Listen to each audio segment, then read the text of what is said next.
আবির কই? ওর কথা আর বলো না বাবা। কেন মা? ও শুধু যৌতুকের জন্য আমাকে মারে। কথাটা শোনার পর আমার চোখ দিয়ে এমনিতেই পানি এসে গেল। খুব ভালোই বলছে আমাকে নিয়ে, আবার একটু পরপরই এটা নিয়ে আমাকে নাটক করতে হবে। ভালোই, আমার জীবনটাই নাটকের। আমাকে নিয়ে শুধু খেলবে। এরপর খেয়াল করলাম নীলার বাবার কান্নামাখা কণ্ঠ। ও এমন তো ছিল না, আর কেন এমন করছে ও? বাবা, আবির জানো কি বলেছে? কি বলেছে? 3 দিনের ভেতর 10 লক্ষ টাকা না দিলে আমার পেটের সন্তান মেরে ফেলবে। কথাগুলো শুনে আমার মাথায় যেন আসমান ভেঙে পড়লো, পায়ের নিচ থেকে মাটি সরে গেল। কি বলছো? আমি তো এমন কিছুই করিনি। আর টাকা নিয়ে ও কী বা করবে? হঠাৎ শুনতে পেলাম নীলার বাবা বলছে। আমি কালই টাকা পাঠিয়ে দিব, তুই চিন্তা করিস না মা। বলে হাসিমাখা মুখে এসে কান্না ও কষ্টে ভরা হৃদয় নিয়ে উনি চলে গেল। আবারও মনটা ভেঙে গেল। একটা মানুষ এতটা জঘন্য হতে পারে আগে জানতাম না।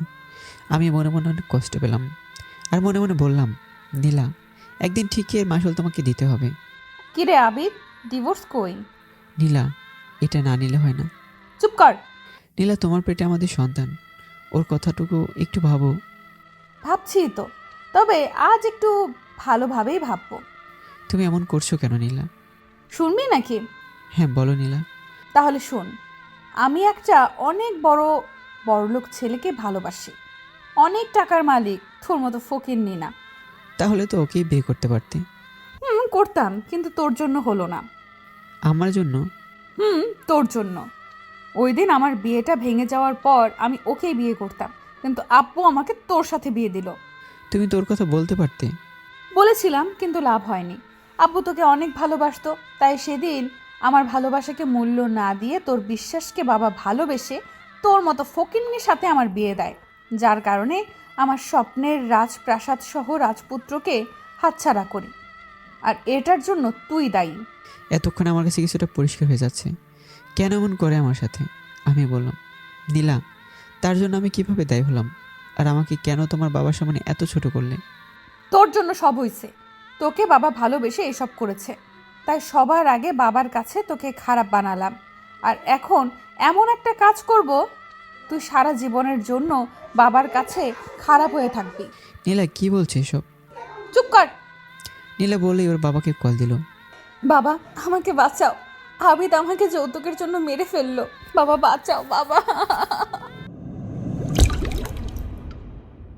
দেখ আবিদ, তুই আমাদের বাড়ির কাজের লোক। তোর সাথে আমার মানায় না, তাই আমার উপর স্ত্রীর অধিকার ফলাতে আসবি না। কিন্তু তুমি তো আমার বিয়ে করা বউ। কি বললি তুই? আমার হাসি মাখা মুখটা নিমেষেই শেষ হয়ে গেল।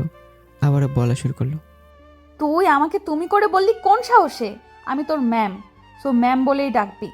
আর বাসার সবার সামনে মিথ্যা স্বামী স্ত্রীর অভিনয় করবি। বাবা যখন ঠিক হয়ে যাবে তখন তোকেও মুক্তি দিয়ে দেব, বুঝছিস? হুম, ঠিক আছে। আর আমার কোনো ব্যাপারে নাক গলাবি না, আর আমার কোনো কিছুতে তোর ওই নোংরা হাত দিবি না। ঠিক আছে ম্যাম, আপনি শুয়ে পড়ুন, আমি বারান্দায় চলে যাচ্ছি। যা, কিন্তু এই কথাগুলো যদিও কেউ জানতে পারে তাহলে তোর অনেক খারাপ হবে। চিন্তা করবেন না ম্যাম, এগুলো কেউই জানবে না। বলে বারান্দায় চলে গেলাম। বারান্দায় দাঁড়িয়ে আছি, আর চোখ দিয়ে পানি পড়ছিল। আসলে গরিবদের ভালোবাসার মূল্য কেউ দেয় না। যাই হোক, সবই তো শুনলেন আমার বাসর ঘরের কাহিনী। এবার গল্পে আসা যাক। নীলা আমাকে অপমান করে চলে গেল। কিছুই বললাম না, কারণ নীলাকে বড্ড বেশি ভালোবাসি। দুপুর হয়ে যাচ্ছে, হঠাৎ নীলার ডাক। আবিদ, ওই আবিদ। বলো। কি বললি তুই? কি বলছি? তুই আমাকে তুমি করে বললি কেন? সরি, ভুল হয়ে গেছে। জি বলুন, কিছু লাগবে? না, কিছুই লাগবে না। আমি দুপুরে বাইরে খেতে যাচ্ছি, সো রাতের জন্য রান্না করে রাখিস। কোথায় যাবেন? পার্টিতে। আর বেশি কথা বলবি না। বলেই নীলা চলে গেল। মনের ভিতর আজও চাপা কষ্ট রয়ে গেল। নীলা আজ পর্যন্ত আমার সাথে ভালো ব্যবহার করেনি, সবসময় জানোয়ারদের মতো করেছে। আমাকে ওর মানুষই মনে হয় না, কিন্তু অনেক ভালোবাসি তো, তাই কিছু বলি না। সব কষ্ট একাই পাচ্ছি। দুপুরে আর আমি খেলাম না, না খেয়ে ঘুমিয়ে পড়েছি। কখন যে রাত হয়ে গেল বুঝতে পারিনি। আর ঘুম পাগলো নীলার লাথি খেয়ে। ওই ছোট লোকের বাচ্চা, এখনো রান্না না করে শুয়ে আছিস কেন? রান্না কি তোর বাপ করবে? কথাটা শোনার পর চোখ দিয়ে আর পানি আটকাতে পারলাম না। সেই ছোটোবেলায় বাবা মাকে হারিয়েছি, আর সেই বাপকেই। নীলা প্লিজ, আমার বাপকে নিয়ে কিছু বললেন না, তোমার পায়ে পড়ি। আমি তোমার স্বামী হয়ে তোমার পায়ে পড়ছি, প্লিজ এগুলো বলো না। যা বলার আমাকে বলো। কিন্তু আর বলতে পারলাম না এর আগেই। ছোট লোকের বাচ্চা, তোকে না বলছি আমাকে তুমি করে বলবি না, তুই তারপরও। সরি, ভুল হয়ে গেছে, আর বলবো না। আমি এখনই রান্না করে আনছি বলে রান্নাঘরে চলে গেলাম। খুব কষ্ট হচ্ছে, চিৎকার করে বলতে ইচ্ছে করছে, আল্লাহ তুমি কেন আমাকে এত কষ্ট দিচ্ছ? ভালোবাসার মানুষের কাছ থেকে আমি আর এত কষ্ট নিতে পারছি না। অনেক কান্নার পরও রান্না করে নিয়ে গেলাম। ছেলেদের কষ্ট নাকি কাউকে দেখাতে নেই, তাই কাউকে দেখাই না। খাবার পর দুজনেই ঘুমিয়ে পড়লাম, যার যার আলাদা বিছানায়। সকালবেলা ঘুম থেকে আমি আগে উঠে পড়লাম। হঠাৎ খেয়াল করলাম সকালের মিষ্টি আলো নীলার মুখে পড়েছে। ও তখনও ঘুমন্ত অবস্থায়। ওকে অনেক সুন্দর লাগছিল। ওর মা আমাকে মুখের দিকে তাকিয়ে আমি পাগলের মতো হয়ে গেছি। আমি ওর কাছে গেলাম আর গিয়ে ওর কপাল আলতো করে একটা চুমু দিলাম। আর দেওয়ার সাথে সাথেই কুত্তার বাচ্চা, তুই আমাকে চুমু দেওয়ার সাহস পেলি কোথায়? বলে আরও কয়েক দফা চড় মারল, আরও অনেক অপমান করলো। নিজের প্রতি এখন অনেক রাগ হলো, কেন আমি এমন করতে গেলাম। আর ফলস্বরূপ চর আর অপমান। নিচের দিকে তাকিয়ে আছি, আবারও নীলা বলা শুরু করলো। আমি বুঝতে পারছি তুই আমার দুর্বলতার সুযোগ নিতে চাচ্ছিস। না নীলা, আপনি বিশ্বাস করুন, আমি এমনটা করতে চাইলে অনেক আগেই করতে পারতাম, কিন্তু আমি এমন না। চুপ, তুই কেমন আমি বুঝতে পারছি। তোর সাথে থাকা আমার আর পসিবল না। আমি তোর কাছ থেকে মুক্তি চাই। কথাটা শোনার পর মাথায় যেন আকাশ ভেঙে পড়ল। মুক্তি? তোর কাছ থেকে মুক্তি, ডিভোর্স চাই আমি। নীলা, আমি আপনার পায়ে পড়ি, এগুলো প্লিজ বলবেন না। আমি না আপনাকে ছাড়া একটা মুহূর্তও থাকতে পারবো না। আপনার যত ইচ্ছা আমাকে মারেন, যত কিছু বকেন, তারপর আমাকে ছেড়ে যাবেন না প্লিজ। বলে চিৎকার করে কান্না করছি। তোর ন্যাকা কান্না বন্ধ কর তো। আমার না এগুলো ভালো লাগছে না। আমাকে তুই মুক্তি দে। কেন জানি না বুকের ভেতরটা ফেটে যাচ্ছে। আমি ইতিম মানুষ, আর ছোটোবেলা থেকে কষ্ট পেয়ে বড় হয়েছি। আর আজও কেন জানি না নীলা এত অপমান করার পরেও নীলাকে ভালোবাসতাম, কিন্তু আজও নিজেও হারিয়ে যাবে। অনেক কষ্টে নিজেকে থামালাম আর নীলাকে বললাম, একটা কথা বলবো? বল। আমি আপনাকে মুক্তি দিয়ে দেব, তার আগে আমার একটা শেষ ইচ্ছে ছিল। বল, কিন্তু ডিভোর্স না দেওয়ার ইচ্ছা বলবি না। না না, এইগুলো কিছু বলবো না। বল তাহলে। আমি আপনাকে 3 মাস পর ডিভোর্স দেব। এই 3 মাস আমাকে প্রতিদিন রাতের বেলা আপনি আমাকে রান্না করে নিজ হাতে খাইয়ে দেবেন। আর এই 3টা মাস আমার সাথে তুমি করে বলবেন, আর আমিও তুমি করে বলবো। এটাই আমার ইচ্ছা, প্লিজ না করবেন না। মাত্র তো 3টা মাস, এরপরেই তো আপনি মুক্ত। ঠিক আছে, আমি মেনে নিলাম, কিন্তু তুই আমাকে স্পর্শ করবি না আর আমাকে ডিভোর্স দিয়ে দিবি, বুঝছিস? হ্যাঁ ঠিক আছে ম্যাম। আমারও একটা শর্ত আছে। কি শর্ত আবার? আমি যেমন খুশি রান্না করব, আর তোর বিনা অভিযোগে খেতে হবে। আরে ওইটা নিয়ে চিন্তা করবেন না, আপনি যে আমাকে খাইয়ে দেবেন এতে আমি অনেক খুশি। আরও কিছু কথা আছে আমার। হ্যাঁ বলুন। আমার আব্বা আম্মা যখন আসবে, সাথে সাথে ওদের দেখিয়ে আমাকে অযথা গালাগালি মারধর করতে হবে। না ম্যাম, এটা আমি পারবো না, প্লিজ এটা বাদ দেন, অন্য কিছু বলেন। অন্য কিছু কি বলবো?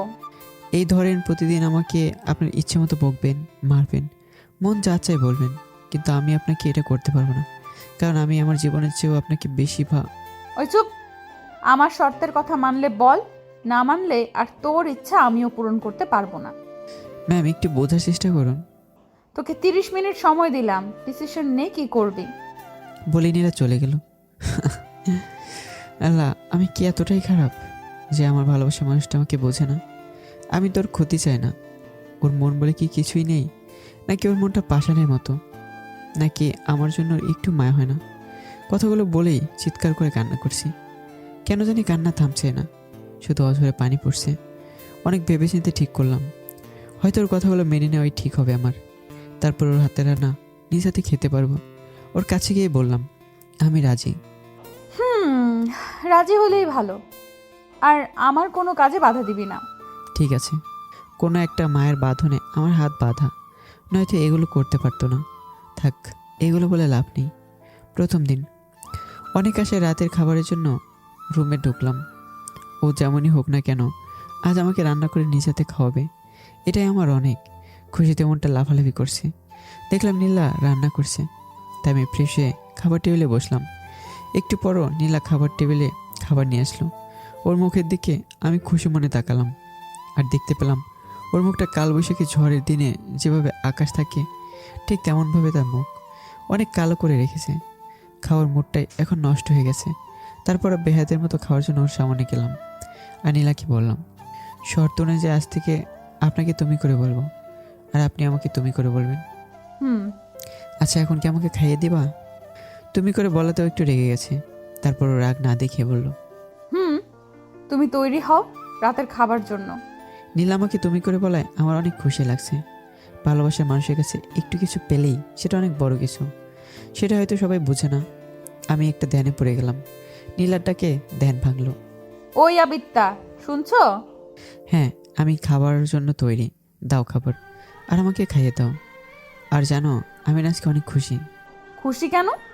আরে খুশি হব না কেন, তুমি আমাকে নিজ হাতে খাইয়ে দিবে, সেটা কি যে সে ব্যাপার? হুম, ঠিক তাই। যেমন কুত্তাকে রাজা একটু করুণা করে খেতে দেয়, ঠিক তেমন। কথাটা শোনার পর কি বলবো, কি করব কিছুই বুঝতে পারছি না। এত কষ্ট লাগে কেন, কেন জানি না বুকের বাঁ পাশটা জ্বলে যাচ্ছে। শেষমেশ আমাকে একটা কুত্তার সাথে তুলনা, থাক, তারপর তো আমাকে খাইয়ে দিবে। সে আমাকে কুত্তা বেলে যাই ভাবুক না কেন। নীলা, তুমি ঠিকই বলেছ, আমি কুকুরি, তারপরও আমাকে খাইয়ে দিবে, এতে আমি খুশি। তারপর দেখলাম নীলা একটা চামচে করে আমাকে খাওয়ার জন্য খাবার এগিয়ে দিচ্ছে। আমি অবাক হয়ে বললাম, নীলা, চামচে না করে হাতে খাইয়ে দিলে অনেক ভালো হতো। ওই চুপ, চামচে করে খাইয়ে দিব। ইচ্ছে হলে খাও, না হলে যাও। আচ্ছা ঠিক আছে। এরপর নীলা আমার মুখে খাবার তুলে দিল। প্রথম এক চামচ মুখে দেওয়ার পরে আমার চোখ যেন বাইরে বের হয়ে আসছে। ও আবারও আমার মুখে খাবার তুলে দিল। আমি আবারও মুখে নিলাম। আমি আর সহ্য করতে পারছি না। এত ঝাল আর এত মরিচ দিয়ে রান্না করেছে, ঝালে আমার দম বন্ধ হয়ে আসছে। কিছু খাবার খাওয়ার পর আমি উঠে পড়লাম আর কোনো মতে বললাম, আমার পেট ভরে গেছে। তারপরেও জোর করে আরও কয়েক চামচ ঝাল খাবার আমার মুখে পড়ে দিল। আমি ঝাল সহ্য করতে না পেরে পানি পানি করতে লাগলাম, কিন্তু একটু পানি দিল না। একদরে বাইরে চলে গেলাম। যেখানে পানি পেয়েছি ময়লা হলেও ঝালের দাপটে ময়লা মনে হয়নি। সব খাওয়া শুরু করেছি। এই রাতে আর ঘুমোতে পারলাম না। সারা রাত ধরে মুখে ঝাল লেগেই ছিল। খুব কান্নাও করেছিলাম। একটা মেয়ে মানুষ কীভাবে এতটা জানোয়ারের মতো হতে পারে তা ওকে না দেখলে বুঝতে পারতাম না। মুখটা অনেক জ্বলছে, যেন আমার মুখটা পুড়ে গেছে। বারান্দায় হা করেই বসে পড়লাম। কখন যে ঘুমিয়ে পড়েছি বুঝতে পারিনি। সকালবেলা ঘুম ভাঙলো, দেখলাম নীলা আমার ছবি তুলছে। আমি কোনো মতে জিজ্ঞেস করলাম, ছবি তুলছো কেন? নীলা আমাকে ছবি দেখালো। আমি দেখতে পেলাম আমার জিহ্বা অনেকটাই বাইরে বের হয়ে আছে। আরও বলল, দেখো আবিদ, তোমার জিহ্বা কত বড় হয়ে বাইরে বের হয়ে আছে, ঠিক যেন কুত্তার মতো। আমি চুপ করে আছি। ঠিক বলছি না আবিদ? আমি চাচ্ছি ফেসবুকে এটা আপলোড করব। আচ্ছা নীলা, একটা কথা বলবো? হুম, বলো। আমাকে কষ্ট দিতে কি তোমার অনেক ভালো লাগে, অনেক মজা পাও? আর আমাকে কেন এত কষ্ট দাও? হাসছো কেন? তো কি করব বলো? তুমি একটা ভিক্ষুক মানুষ, ছোট লোক, তোমাকে এত কষ্ট দিচ্ছি, তারপরও কেন যাচ্ছিস না? কেন মুক্তি দিচ্ছিস না আমায়? কেন পড়ে আছিস? নীলা, তুমি কিন্তু শর্ত ভাঙছো। তুমি কিন্তু আমাকে তুই করে বলছো। হো, তাই নাকি? আর কেন তোমাকে ছেড়ে যাচ্ছে না জানো? কারণ তোমাকে আমার জীবনের চেয়েও বেশি ভালোবাসি, এটাই কারণ। রাখো তোমার ভালোবাসা। আমার কাছে ভালোবাসার কোনো মূল্য নেই। আর তোমাকে কষ্ট দিতে আমার অনেক ভালো লাগে। এটা যেন আমার দৈনন্দিন রুটিনে পরিণত হয়ে গেছে। নীলা হাসছে, আর আমি শত কষ্টের পরও তার হাসি মাখা মুখের দিকে তাকিয়েছি। অনেক ভালো লাগছে, কষ্টগুলো ভুলে যাচ্ছি। ওই, তুমি হাঁ করে কি দেখছো? তোমাকে মারলে কেন? আমার দিকে এইভাবে হাঁ করে তাকিয়ে আছো কেন? এখনো আমাকে মুক্তি দিচ্ছ না কেন? নীলা, আমি তো তোমার কাছ থেকে 3টা মাস সময় নিয়েছি, হুম, তো এমন কেন করছো? থাকলে থাক, না থাকলে চলে যাও। তোমার চেহারাই দেখতে ভালো লাগে না। আচ্ছা নীলা, আমি দেখতে আসলে অনেক খারাপ? তুই দেখতে খারাপ না, কিন্তু গরিব। এটাই সবচেয়ে বড় অপরাধ। গরিব হওয়াতে কি আমার অপরাধ? কারণ গরিবদের আমি পছন্দ করি না। কথাগুলো বলেই চলে গেল। ওহ, কি কপাল আমার! বারবার এত অপমান, এত নির্যাতন, সব কিছু এলোমেলো হয়ে যাচ্ছে।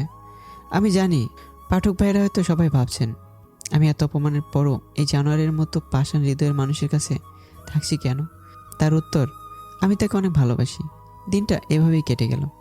দ্বিতীয় দিন আজও নীলা রান্না করছে। হয়তো আজও খাবারে আগের মতো মরিচ দিয়ে আমার কলিজারটা জ্বলিয়ে দিতে চাইবে। জ্বালালে জ্বালাক, দেখি কত কষ্ট দিতে পারে আমাকে। এই মরিচের খাবারই খাবো।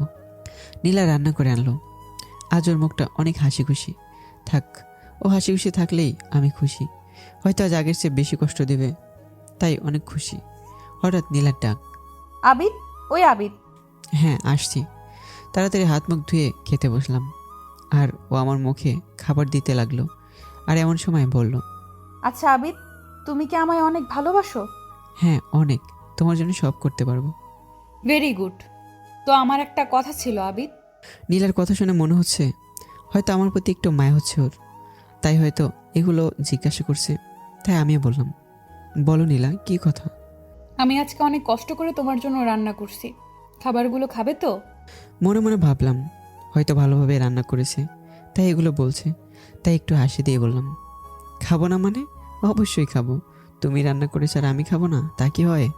নীলা মিষ্টি সুরে বলল, তাহলে আজ কোনো খাবার তুমি ফেলবে না, যতটুকু মুখে দিব সব খাবে, ঠিক আছে? আচ্ছা ম্যাম, ঠিক আছে। তাহলে হা করো। এই হা করলাম, দাও। নীলা আমার মুখে খাবার দিল। একটুও ঝাল না, আমার মুখে একটুও ঝাল লাগছে না, কিন্তু কোনোভাবে বমি আটকাতে পারছি না। খাবারে এত বেশি পরিমাণ লবণ দিয়েছে, লবণের লবণাক্ততা এতই বেশি যে আমার বমি আসছে। তারপরও কোনো রকম বমি আটকাতে চেষ্টা করলাম, কিন্তু আটকাতে পারছি না। আর এদিকে নীলা আমার মুখে একের পর এক খাবার দিচ্ছি, আর আমি চোখ বন্ধ করে আল্লাহকে ডাক দিলাম, আল্লাহ তুমি আমাকে সহ্য করার মতো শক্তি দাও, কোনোভাবে যেন আমার এখন বমি না হয়। হয়তো আল্লাহ আমার দোয়াটা কবুল করেনি, আমি বমি করেই দিলাম। আর কয়েক ফোঁটা বমি নীলা শরীরে গিয়ে পড়ে, আর সাথে সাথে ওর জুতা হাতে নিয়ে, ছোট লোকের বাচ্চা, তোকে আমি খাইয়ে দিচ্ছি আর তুই এই প্রতিদান দিলি? বিশ্বাস করো নীলা, আমি ইচ্ছে করে দেইনি, তুমি একটু বিশ্বাস করো। চুপ, তোর জন্য শাস্তি পেতে হবে। নীলা কি বলছে এসব?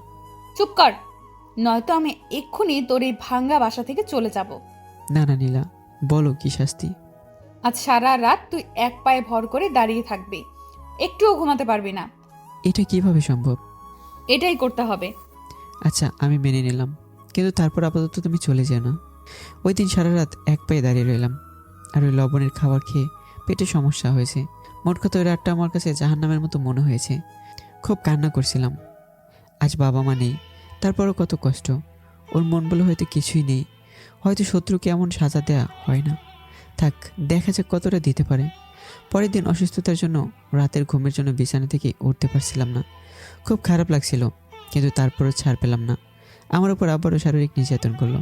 প্রায় 3 দিন অসুস্থ ছিলাম, তারপরও ওই মরিচের গুঁড়া লবণ বেশি দেওয়া খাবারের থেকে রক্ষা পাইনি। কয়েকদিন পর একটু সুস্থ হলাম, আর এর মাঝে নীলা এসে বলল, আবিদ, কাল আমার আব্বু আম্মু আসবে। ও তাহলে তো ভালোই হবে। আর বাবা মা আসলে তোমার কি কাজ মনে আছে? আরে থাকবে না কেন, তাদের ভালোভাবে আপ্যায়ন করব। আচ্ছা আমি এখন বাজার করে নিয়ে আসছি। না, বাজার করবে না। বাজার করব না মানে? মানে তুমি বাজার করবা না, আর কাল তারা আসা মাত্রই আমার সাথে ঝগড়া করবা আর আমাকে মারবা। না না, এই তুমি কি বলছো? আর তোমাকে মারবই বা কেন? তোমাকে কি শর্ত দিয়েছিলাম মনে আছে? ও শর্তের কথাটা মনে করে চুপ হয়ে গেলাম, কারণ ওর শর্তে এটাও ছিল। দীর্ঘ শ্বাস ফেললাম, তারপর ঠিক আছে বলে অন্য রুমে চলে গেলাম। পরের দিন নীলার কথা মতো ওর আব্বু আম্মু আসলে ওর সাথে অযথাই ঝগড়া করলাম। নিজের হাত পা অনেক কেঁপেছিল, তারপরে কিছু করার নেই। ওর আব্বু আম্মু আমাকে অনেক কথা শুনে চলে যায়। ওর আব্বু বলেছিল, ছি আবির, তুই এতটা নিচু, তোর সাথে আমার আদরের মেয়ের বিয়ে দিলাম আর তুই, ছি ছি, তোকে অনেক ভালো মনে করেছিলাম, আজ তুই আমার মেয়েকে আমার সামনেই মারলি। বাবা, জানো না, ও প্রতিদিনই মদ খেয়ে আসে আর আমাকে যৌতুকের জন্য অনেক মারধর করে। কি বলছিস মা? আব্বু। মারে, তোকে এই জানোয়ারের সাথে থাকতে হবে না, তুই আমাদের সাথে চল মা। না বাবা, শত হলেও ও আমার স্বামী, ও যতই আঘাত করুক সব আমি মাথা পেতে নিব। তারপর নীলার বাবা চোখে পানি নিয়ে চলে গেল। ওই দিন নীরব দর্শকের মতো শুধু নীলার অভিনয়গুলো দেখছিলাম। খুব ভালো অভিনয় করতে পারে, বুঝতেই পারলাম না এত ভালো অভিনয় ওদের কাছে আমাকে খারাপ বানিয়ে দিল। ভাবতে অবাক লাগে, এমন একটা পাশের মনের মানুষকে আমি ভালোবাসি, আর ওর জন্য আমি পড়ে আছি। ভাবছিলাম 3 মাস দেখি আমি ওর মনে ভালোবাসা তৈরি করতে পারি কিনা, কিন্তু মনে হয় পারবো না। নীলার বাবা মা চলে যাওয়ার পর নীলা বলতে শুরু করলো, কেমন দিলাম আবির? কথাটা শোনার পর ইচ্ছে করছিল ওর গালে কষে 2টা চড় মারি, নয়তো ওর গলা টিপে মেরে ফেলি, কিন্তু কোনো এক অদৃশ্য মায়ের জন্য পারলাম না। চুপ করে আছো কেন আদিব্যা? কি বলবো, আমার কিছুই বলার নেই। তোর সাথে এমনই হবে যতদিন না তুই আমাকে মুক্তি না দিস। হাসছিস কেন? হাসবো না তো কি করব? কি করবি আবার? কিছুই না নীলা। হুম, একটা কথা বলবে নীলা? বল। আমার কোন দোষে আমাকে এতটা অপমান করছো? কেন সবার সামনে আমাকে এতটা ছোট করছো? কারণ তুই ছোট লোক, তুই গরিব। যদি আমার মতো বড় লোক হইতি তবে তোকে মেনে নিতাম। হাসিস কেন আবার? আচ্ছা, গরিবদের কি ভালোবাসার অধিকার নেই? আছে, তবে তোদের লেভেলের। আমাদের মতো আসমানের চাঁদ কেনা।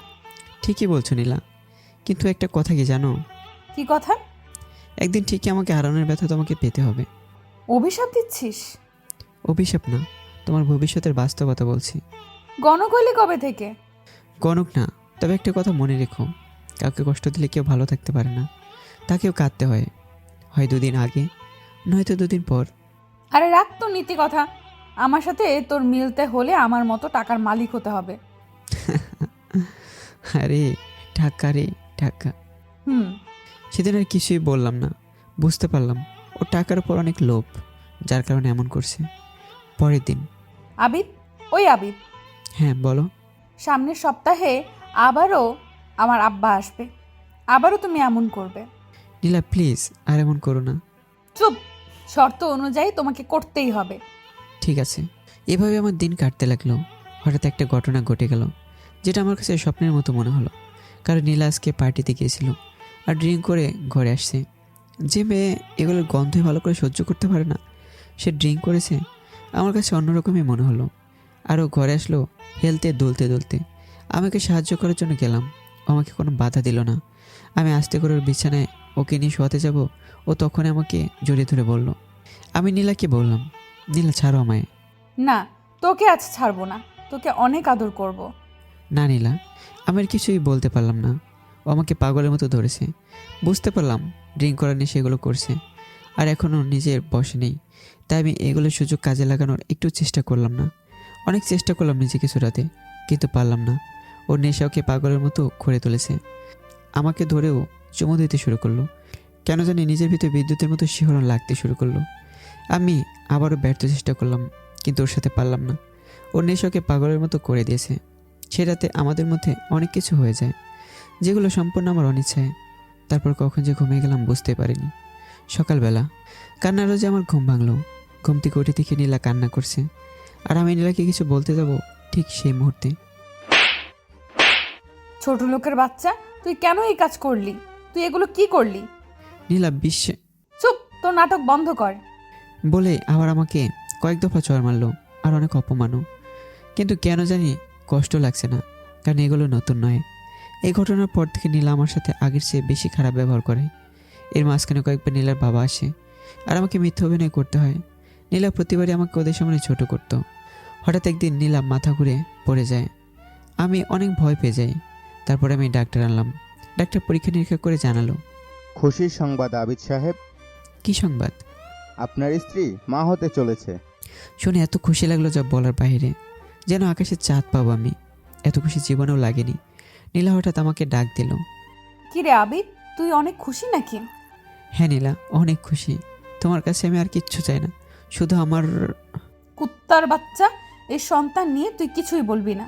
তুই কি করে ভাবলি তোর মতো একটা ফকিন্নির বাচ্চার পাপ আমার পেটে রাখবো? ওটা আমি শেষ করে দেব। প্লিজ নীলা, এমন করো না। ওর তো কোনো দোষ নেই। চুপ কর। ওটা আমি শেষ করবই, কিন্তু এর ভেতর আমার একটা খেলা আছে, ওইটাকে শেষ করি। কিছুই বুঝলাম না কিসের খেলা। হঠাৎ নীলা তার বাবাকে ফোন দিল আর আসতে বলল, আর আমাকেও আমার সত্যটা দিল। মনে করিয়ে দিল যেন আজও ওর বাবার সামনে ওর সাথে খারাপ ব্যবহার করি আর তাকে মারধর করি। আমার মাথাটা ভন ভন করে করছে। কেন এমন করছে নীলা? আর নতুন কি প্ল্যান করছে? সব নিয়ে মাথাটা ঘুরপাক খাচ্ছে আমার, কিন্তু কিছুই বুঝতে পারলাম না।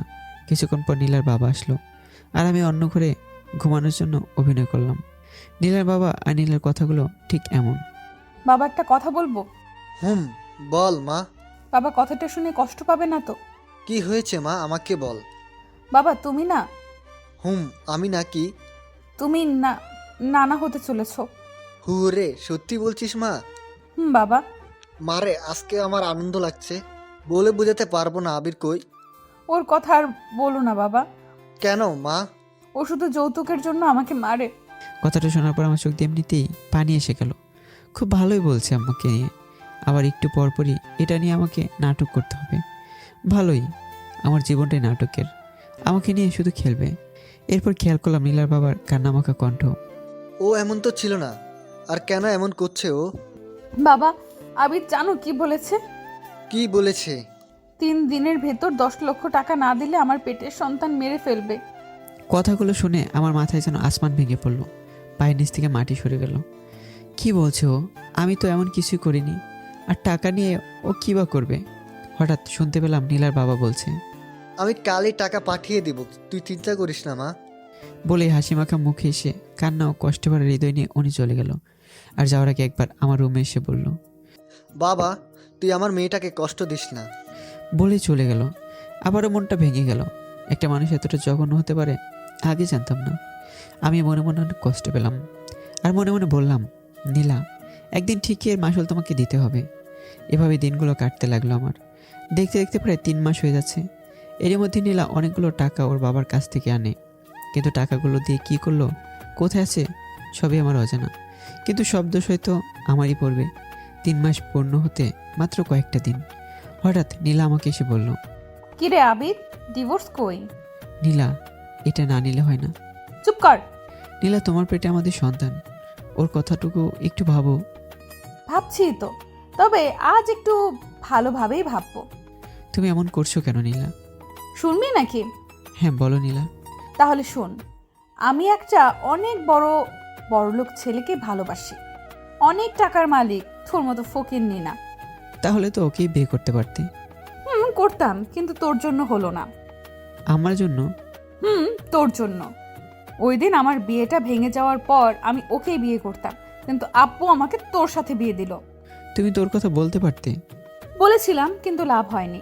আব্বু তোকে অনেক ভালোবাসতো, তাই সেদিন আমার ভালোবাসাকে মূল্য না দিয়ে তোর বিশ্বাসকে বাবা ভালোবেসে তোর মতো ফকিন্নির সাথে আমার বিয়ে দেয়, যার কারণে আমার স্বপ্নের রাজপ্রাসাদ সহ রাজপুত্রকে হাতছাড়া করি।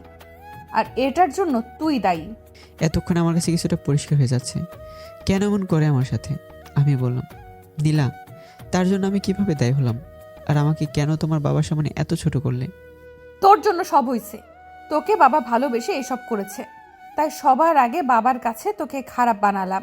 আর এখন এমন একটা কাজ করব, তুই সারা জীবনের জন্য বাবার কাছে খারাপ হয়ে থাকবি।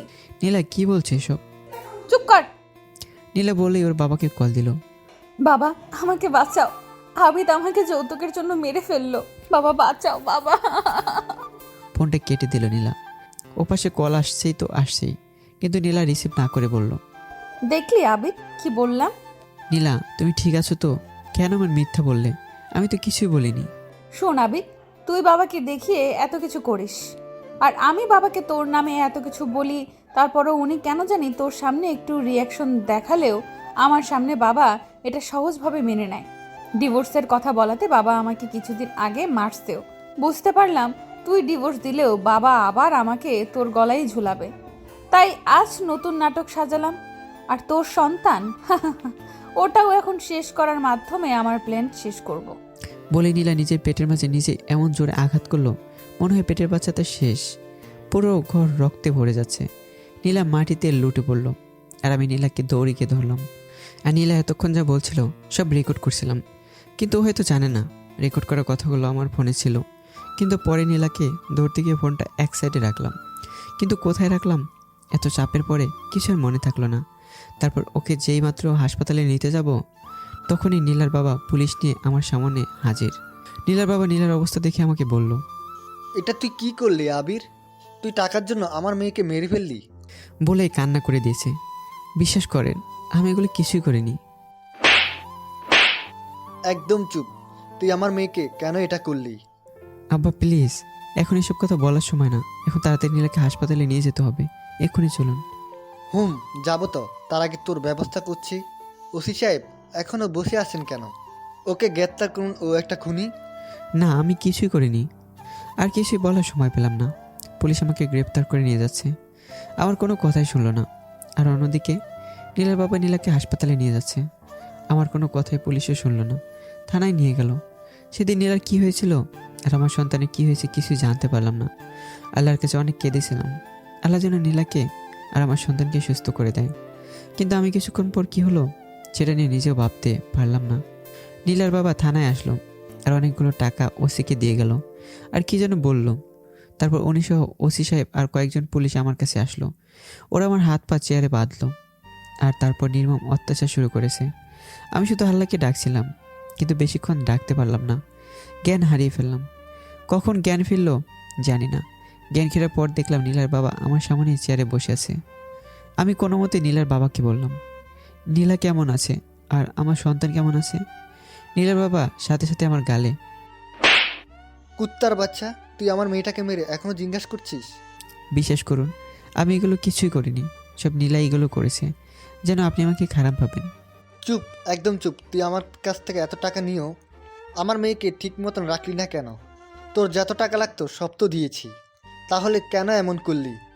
বিশ্বাস করুন, আমি কোনো টাকা নিইনি আর আমি এমন করিওনি বলে ওসিকে ডাক দিল। আর একটু পরেই আবার অমানসিক নির্যাতন শুরু করলো। পুরো থানা জুড়ে তখন একটা চিৎকার ছিল, আমি নির্দোষ, দরকার পড়লে আমাকে মেরে ফেলুন, তারপর এমন মিথ্যা অপবাদ দেবেন না। কিন্তু কে আমার কোনো কথা শুনলো না। আমাকে একের পর এক নির্যাতন করে যাচ্ছে। আমি অনেকবার জ্ঞান হারিয়ে ফেলি। সেদিন নীলার প্রতি সব ভালোবাসাগুলো কেন জানি ঘৃণায় পরিণত হতে লাগলো। পরপর 3 দিন আমার নির্যাতনের পর আমাকে কাঠগড়ায় তোলা হলো। আর সেদিন আমার এমন অবস্থা ছিল, কথাটা বলতে পারছি না। আমাকে হুইল চেয়ারে করে কাঠগড়ায় তোলা হয় আর আমার বিপক্ষে নীলা সাক্ষী দিল। দেখলাম নীলা তখন মোটামুটি সুস্থ। আদালতে আমাকে 14 বছরের কারাদণ্ড দিল। আর এতে নীলা অনেক খুশি হয়। আমাকে যখন কারাগারে নিয়ে যাওয়া হচ্ছিল তখন নীলা আমার সামনে আসলো আর আমাকে বলল, কিরে আবিদ, কেমন দিলাম? আমি চুপ করেই আছি। আমাকে সারা জীবন মনে রাখবি, ছোট লোকের বাচ্চা। আমার সন্তান ঠিক আছে তো? হাসছো কেন? তোর ওই ছোট লোকের পাপ আমার পেটে রাখবো? তুই ভাবলি কি করে? ওটা শেষ। ওর এই বাচ্চাটার জন্যই আজকে তোকে এমন শাস্তি দিতে পারলাম। থু, ওর মুখে থুথু দিয়েই ওর উপর ঝাঁপিয়ে পড়লাম, কিন্তু হাতে বেরিয়ে পড়া ছিল তাই কিছু করতে পারলাম না। আর পুলিশগুলো আমাকে অনেক শক্তি দিয়ে ধরে রেখেছে আর লাঠি দিয়ে মারছে। আমি শুধু নীলাকে একটা কথাই বললাম, নীলা তুই ভালো করে শুনে রাখিস, আমি আবিদ। এতদিন ভালোবাসার মায়ে তোকে কিচ্ছু করিনি, আর আজ সে ভালোবাসা প্রতিশোধে পরিণত হয়ে গেছে। তুই আমার জীবনটা বিনা দোষে নরক বানিয়ে ফেলেছিস। আমার সন্তানকে মেরে আমার উপর দোষ চাপিয়ে দিয়েছিস। আজ থেকে আমার মনে জন্ম নিল ভালোবাসার পরিবর্তে প্রতিশোধের আগুন। আর বলতে পারলাম না। এরপরই আমার মাথায় পুলিশের একজন কর্মচারী অনেক জোরে লাঠি দিয়ে আঘাত করলো আর আমি জ্ঞান হারিয়ে ফেলি। আর যখন জ্ঞান ফিরল তখন আমি পুলিশের হেফাজতে হাসপাতালে। আমি যখন হাসপাতালে আস্তে আস্তে সুস্থ হই তখন আমাকে কারাগারে পাঠানো হয়। আর আমি একটু ঠান্ডা মাথায় ভাবলাম, ফোনটা কই রেখেছিলাম আর আমাকে ওটা মনে করতে হবে। নিজের নির্দোষ প্রমাণ করে তারপর আমার প্রতিশোধ নিতে হবে। প্রতিশোধের নেশায় আমার মাথাটা নষ্ট হয়ে যাচ্ছে। আমি জেলখানায় বসে বসে দিন কাটাতে থাকলাম আর ভাবলাম কোথায় রেকর্ডটা রাখছি। সেদিন কোর্টে বলতে পারতাম, কিন্তু বলার শক্তিটাও ছিল না। আর এই দিন জেলখানার ভিতর একটা পুলিশকে সব খুলে বললাম, আর কথাগুলো শুনে উনি কেঁদে দিয়েছে। আসলে পুলিশের ভিতর অনেক ভালো মানুষও আছে, তার প্রমাণ আব্দুর রহমান ভাই। আর হ্যাঁ, আব্দুর রহমান ভাই একজন পুলিশ। ওনার সাহায্যে ওনার ফোন নিয়ে আমার সহকারীকে ফোন দিলাম আর বললাম আমার রুম থেকে খুঁজে আমার ফোনটা নিয়ে আসতে, আর যত টাকা লাগে ভালো একটা উকিল ধরতে। ও তাই করলো আর আমার ফোনটা পেয়ে গেল। সমস্ত সাক্ষ্য পেয়ে জজ সাহেব মুক্ত করে দিল আমাকে, আর নীলার বিরুদ্ধে আইনগত ব্যবস্থা নিতে চাইলো। আর তখন জজ সাহেবের পায়ে পড়ে গেলাম, বললাম ওকে যেন কিছু না করা হয়। অনেক রিকোয়েস্টে জজ সাহেব মেনে নিল। ওই দিন কেন জানি জজ সাহেবও কেঁদে ফেলেছে, তাও আবার আমার সমস্ত নির্মম ঘটনা শুনে। আমি ওনার কাছ থেকে দোয়া নিয়ে বের হয়ে আসলাম। শুরু করে দিলাম নতুন জীবন, যে জীবনে প্রতিশোধের আগুন। সবাই ভাবতে পারেন জজ সাহেব আইনগত ব্যবস্থা নিতে চাইলে আমি না করলাম কেন? কারণ ওর শাস্তি আমি নিজেই দেব। নিজের প্ল্যানগুলো শুরু করলাম। পরের দিন নীলার বাসায় উকিল সাহেব নোটিশ নিয়ে গেল, আর তখনই নীলার বাবা আসলো। উকিল সাহেব, কি ব্যাপার আপনারা? চৌধুরী সাহেব, আগামী 1 মাসের ভিতর আপনার বাসা, মিল, ফ্যাক্টরি সব কিছু খালি করে দিতে হবে। মানে কি উকিল সাহেব? কোর্ট থেকে নির্দেশ এসেছে। এই দেখুন কোর্টের নির্দেশ। কে নোটিশ পাঠিয়েছে উকিল সাহেব? উনি এই বাড়ির সত্যিকারের মালিক, এই বাসার সত্যিকার মালিক আবার কে? মিস্টার আবিদ হাসান রনি, যাকে সবাই এক নামে চেনে, কিন্তু ভালো করে কেউ দেখেনি। এটা আবার কোন আবির? এই বাড়ির মালিক ফারুক চৌধুরীর একমাত্র ছেলে আবিদ চৌধুরী। কি বলছেন উকিল সাহেব? ও স্যার তো অনেক আগেই মারা গেছেন। কিন্তু তার ছেলে এখনো বেঁচে আছে। কি বলছেন? ছোট সাহেব এখনো বেঁচে আছে?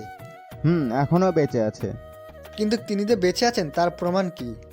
এই নিন তার প্রমাণ। তারপর উকিল সাহেব ওনার হাতে অনেকগুলো কাগজ দিল। কাগজগুলো দেখে নীলার বাবা বলল, আমাদের ছোট সাহেব এখন কোথায়? ওনাদের সম্পত্তি এতদিন আগলে রেখেছি। ওনার সম্পদ ওনার হাতে বুঝিয়ে দিতে পারলে আমি মোরও অনেক শান্তি পাবো। আমাদের ছোট সাহেব আবিদ চৌধুরী কোথায়? খুব শীঘ্রই আসবেন উনি, আর আপনারা আপনাদের সব কিছু গুছিয়ে বাড়ি খালি করুন। বলে উকিল সাহেব চলে আসলেন।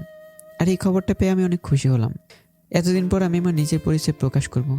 ভাবতে অবাক লাগছে, বাড়ির মালিক হয়ে আমি একটা লোভী পাষাণ হৃদয়ের মানুষের জন্য 5টা বছর চাকরগিরি করেছি, আর তার প্রতিদান আমাকে ভয়াবহ ভাবে দিল।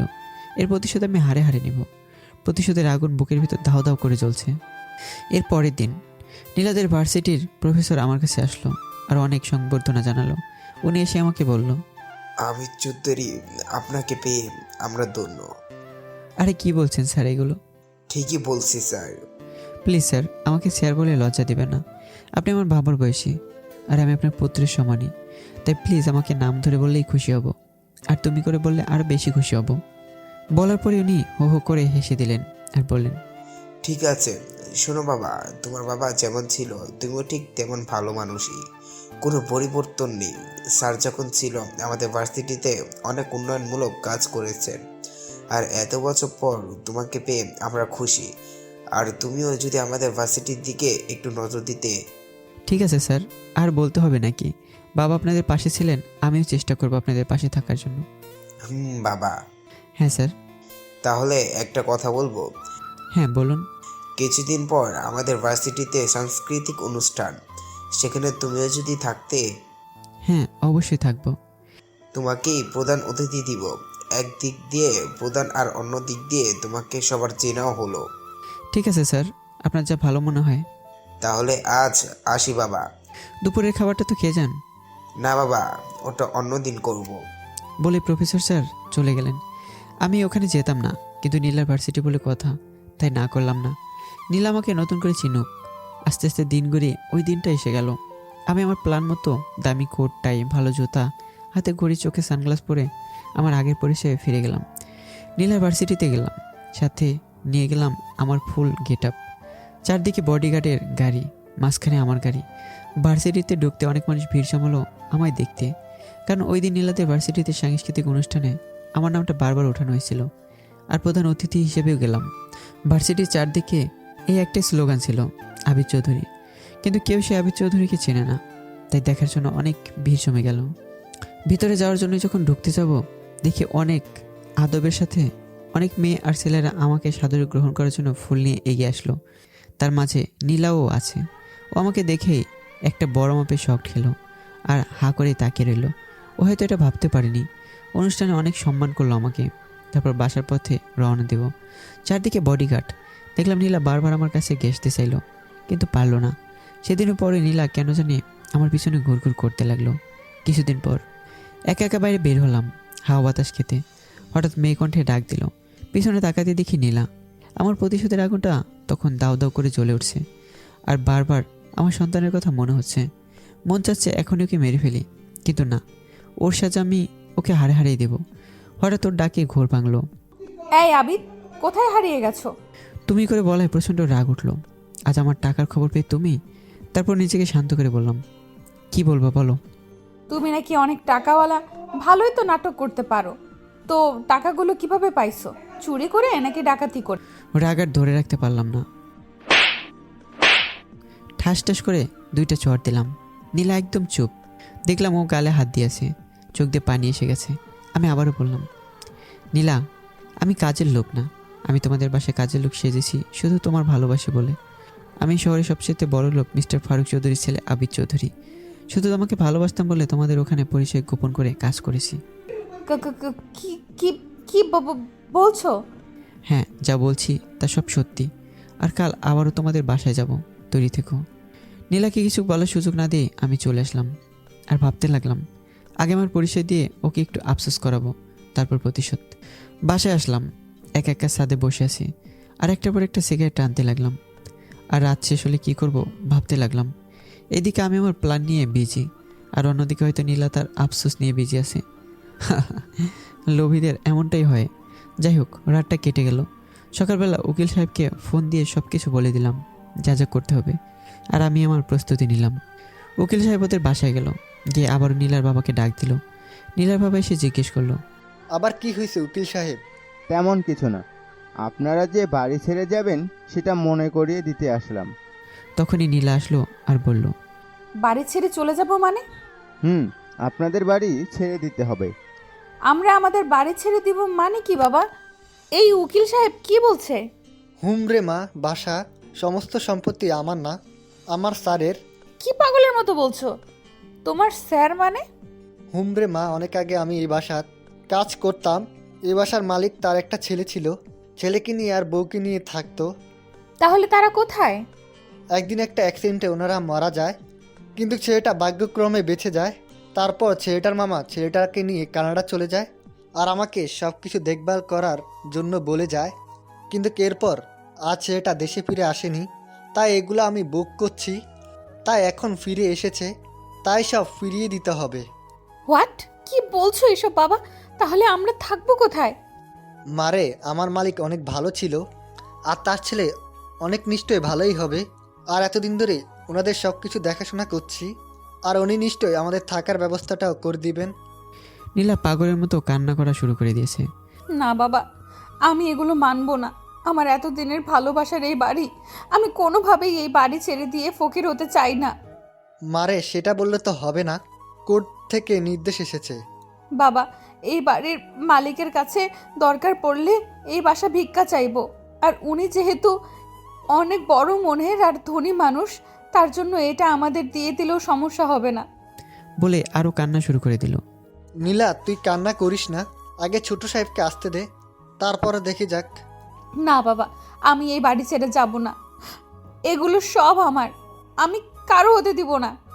নীলা, তুই কি পাগল হয়ে গেছিস? বোঝার চেষ্টা কর মা। আমি কিচ্ছু বুঝতে চাই না। কেন এমন করছিস? বাবা, আমি যাব না। যেতে হবে না, আগে তো ছোট সাহেব আসুক। কোথায় তোমার ছোট সাহেব? এই যে আমি। সবাই দরজার দিকে তাকালো। 1000 ভোল্টের শক খেলো। সবাই চুপ হয়ে গেল, কারণ দরজার পাশে তখন অন্য কেউ ছিল না, সেখানে ছিলাম আমি। নীলার বাবা যেন কাঁপতে লাগলো, আর ওরা ভূত দেখার মতো চোখ দুটো বড় বড় করে বের করে রাখলো। কারো মুখে কোনো কথাই নেই, একদম নিস্তব্ধ হয়ে গেল বিশাল বড় বাড়িটা। একদম যেন জনমানব নেই এই ঘরে, ঠিক তেমন হয়ে গেল। সবার নীরবতা ভাঙার জন্য আমি জোর কণ্ঠে বললাম, আমি সে আবির চৌধুরী। আবির, তুই? আবিদ, তুই? ও পড়ে গেল, আবার দাঁড়ালো, আর নীলার বাবা ধমক দিয়ে বলল। আর তখনই চিৎকার করে বললাম, চুপ, একদম চুপ। আর যদি আমার বাবার বয়সে না হতেন আপনাকে বোঝাতাম, কিন্তু আমি তা করলাম না, কারণ আপনি আমার বাবার মতোই। তাই আপনাকে বাবা হিসেবে মাফ করে দিলাম। কিন্তু আপনার মেয়ে নীলা যা করেছে আমার সাথে, তার কোনো মাপ নেই। কাজের মানুষের মেয়ে হয়ে মালিকের নাম কোন মুখে নিচ্ছে? নীলা দৌড়ে এসে বলল, আবিদ, তুমি না আমাকে ভালোবাসো? হাসছো কেন? ভালোবাসা আমার জীবন থেকে মরে গেছে। হ্যাঁ, তুই এখন আমার বউ, তোকে তো আমি ডিভোর্স দেইনি। আবিদ, আমাকে ডিভোর্স দিও না, আমরা অনেক সুন্দর করে সংসার সাজাবো। সংসার?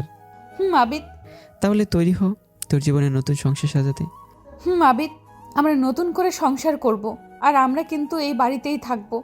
আমাদের এই বাড়ি থেকে বের করে দিও না। ছোট সাহেব, আসলে আমাকে মাফ করবেন, আমি বুঝতে পারিনি। না বাবা, এগুলো বাদ দেন, আপনার কোনো দোষ নেই। আপনার প্রতি আমার কোনো রাগ অভিমানই নেই। বাবা, আমি ওদিন তোমাকে পুলিশ দিয়ে। থাক ওই কথা, যেগুলো চলে গেছে সেগুলো নিয়ে বলে লাভ নেই। আর নীলা, তুমি গিয়ে রেস্ট নাও, যাও। তুমিও আসো, আর আজকে কিন্তু তোমাকে রান্না করে খাওয়াবো আমি। না না, পরে খাবো। আর নতুন প্রতিশোধের আগুনে চলার জন্য তৈরি হও। একটু আস্তে করে বললাম। কি বললে? কই না তো, বলছি পরে খাবো। আচ্ছা বাবু। বলেই আমাকে নীলা জড়িয়ে ধরলো আর তখনই মনে মনে বলতে লাগলাম, নীলা, তোর এই ভালোবাসা শুধু আমার টাকার উপর, আমার প্রতি না। তুই তৈরি হ, তোর লোভের আর প্রতিশোধের আগুনে তোকে জ্বালিয়ে মারব। আমার নিষ্পাপ শিশু যে পৃথিবীর আলোটা পর্যন্ত তোর লোভের জন্য দেখতে পারিনি, সেটার মাসুল তোকে দিতে হবে। সেদিনের মতো হাসি খুশিভাবে চলে আসলাম আর ভাবতে শুরু করলাম, এবার খেলা জমে উঠেছে নীলা, জমে উঠেছে। নীলাকে এখন কিছুই করব না, কারণ যতদিন না পর্যন্ত ওর মনে আমার জন্য ভালোবাসার জন্ম না নিবে, ততদিন পর্যন্ত ভালোবাসার মানুষ কষ্ট দিলে কতটা কষ্ট লাগে সেটাও বুঝবে না। ওর মনেকে ভালোবাসার অভিনয় করতে হবে, যেই ভাবা সেই কাজ। প্রতিদিনই ওর জন্য ফুল নিয়ে আসা, তারপর ওকে খাইয়ে দেওয়া থেকে শুরু করে সব করলাম। 2 মাস পর নীলা এসে বলল, জানো আবিদ, আমি না অনেক লাকি। ও মা, তাই? হুম, তা কেন? তোমার মতো একজন স্বামী পেয়ে। এই তুমি হাসছো কেন? তোমার কথা শুনে। আমি হাসার কথা কি বললাম? আমাকে পেয়ে তুমি লাকি নাকি আমার টাকা পেয়ে? কি বলছো আবিদ? যা সত্যি তাই বলছি। আবিদ, সত্যিই তোমাকে ভালোবাসি। চুপ, একদম চুপ। তুই আমাকে ভালোবাসিস নাকি আমার টাকাকে? আবিদ, বিশ্বাস করো, আমি তোমাকে অনেক ভালোবাসি। তুমি আমার পাশে থাকলে আমি বনেও থাকতে পারবো। হাসছো কেন? আমি সত্যি বলছি। তো আমার জন্য কি কি করতে পারবে? সব, যা বলবে। ও, তাহলে তো ভালোই। হুম। আচ্ছা, আজ থেকে তোমাকে ভালোবেসে আমি স্বেচ্ছা একটা কাজ করব। তুমি আমার পাশে থাকবে নীলা? থাকবো না মানে? অবশ্যই থাকবো। আমি নীলাকে পিছন থেকে জড়িয়ে ধরলাম আর বললাম, আজ থেকে তোমাকে আমি আগের মতো রান্না করে খাওয়াবো। আরে, আমি থাকতে তুমি কষ্ট করবে কেন? না, আমিই করব, বলো রাখবে? আচ্ছা ঠিক আছে গো, তুমি যা ভালো মনে করো তাই হবে। রাতের বেলা রান্না করতে গেলাম, খুব ভালো করে রান্না করছিলাম। হঠাৎ কে জানি আমাকে ডাক দিয়ে বলল, ক্ষীরাবিদ, ওর মতো ছলনামের সামান্য মিষ্টি কথায় ভুলে গেলি? ভুলে গেলি তোকে যে মিথ্যা খুনের অপবাদ দিয়েছে? ভুলে গেলি তোর নিষ্পাপ সন্তানকে পৃথিবীর আলো দেখতে দিল না? প্রতিশোধ নে আবিদ, প্রতিশোধ নে। মুহূর্তেই ভিতর আমার কেমন জানি লাগছে, বুকের ভিতর দাও দাও করে চলে উঠছে। সন্তানের খুনের দৃশ্যটা নিজেকে আর কন্ট্রোল করতে পারলাম না। অনেকগুলো ঝাল মরিচ দিলাম খাবারে। খাবারের ভিতর এতটাই মরিচ দিলাম, গন্ধে আমার চোখ জ্বালাপোড়া করেছে।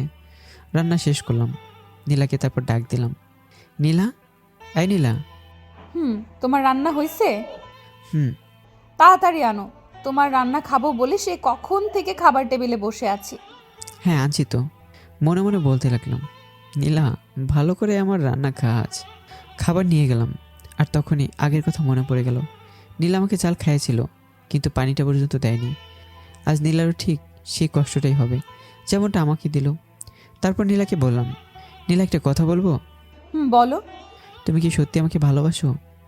কোনো সন্দেহ আছে নাকি? না, কিন্তু কিন্তু কি? তোমার জন্য রান্না করছি, সবগুলো কিন্তু খেতে হবে। আরে, তা কি আর বলতে হবে নাকি? আচ্ছা, তাহলে হা করো। এই হা করলাম। নীলা হা করলো, আর আমি প্রচণ্ড ঝাল খাবার ওর মুখে তুলে দিলাম। নীলা মুখে নিতেই লাফ দিয়ে উঠলো। ওর চোখ মুখ দিয়ে ঝালের দাপটে পানি বের হয়ে আসছে। ও পানি পান করতে না করতেই আমি আবার ওর মুখে ঝালের খাবার তুলে দিলাম। একসময় ঝাল সহ্য করতে না পেরে জ্ঞান হারিয়ে ফেললো।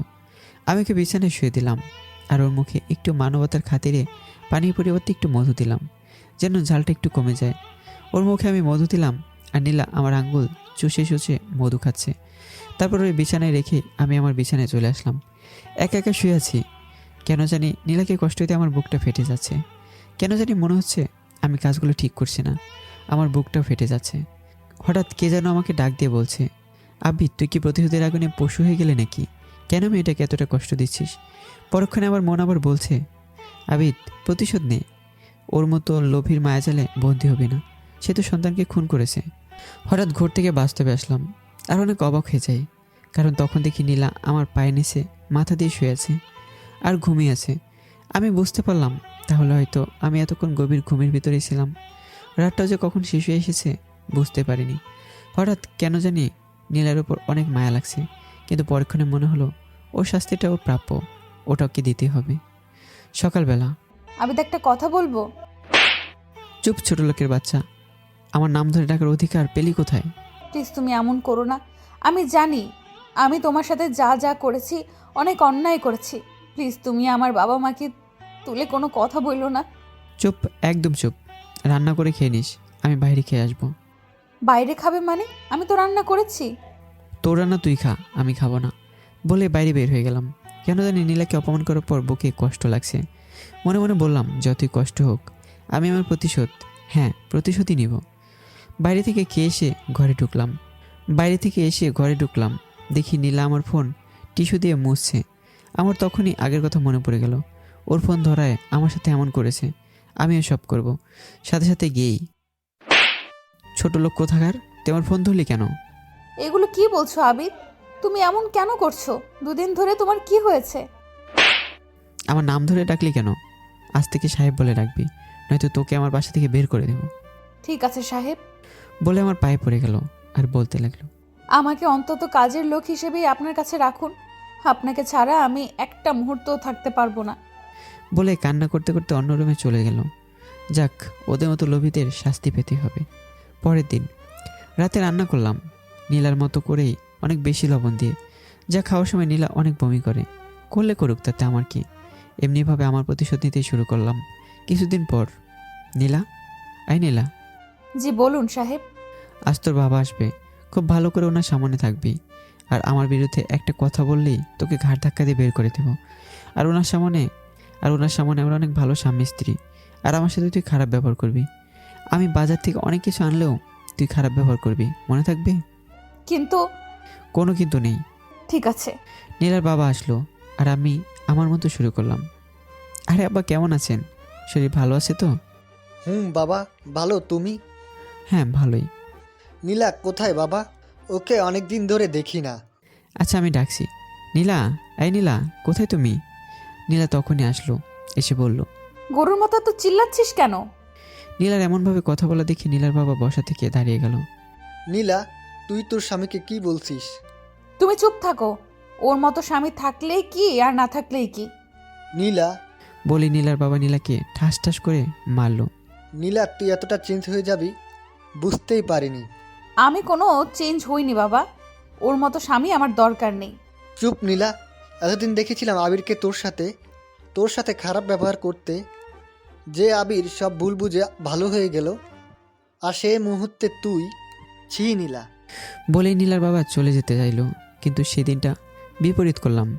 আমি নীলার বাবাকে অনেক জোর করলাম আমাদের সাথে থাকতে, কিন্তু থাকলো না। নীলার খারাপ ব্যবহার দেখে চলে গেলেন। আর অন্যদিকে নিজের বাবার সামনে নিজে খারাপ হয়ে গেল নীলা। আগে যেমনটা খারাপ হয়েছিলাম আমি, এখন সেটা নীলা হচ্ছে। নীলা হঠাৎ কেঁদে কেঁদে বলল, একটা কথা বলবো আবিদ? আবার নাম? সরি, একটা কথা বলার ছিল। হ্যাঁ, বল। আপনি তো জানেন বাবা ছাড়া আমার আর কেউ নেই। এখন বাবার সামনে আমাকে খারাপ না বানালে হয় না। দেখুন, বাবা এটা মেনে নিতে পারবে। আমি বাবার অনেক আদরের মেয়ে। আর আজ যা হলো, বাবা আমার উপর অনেক রাগ করে থাকবে।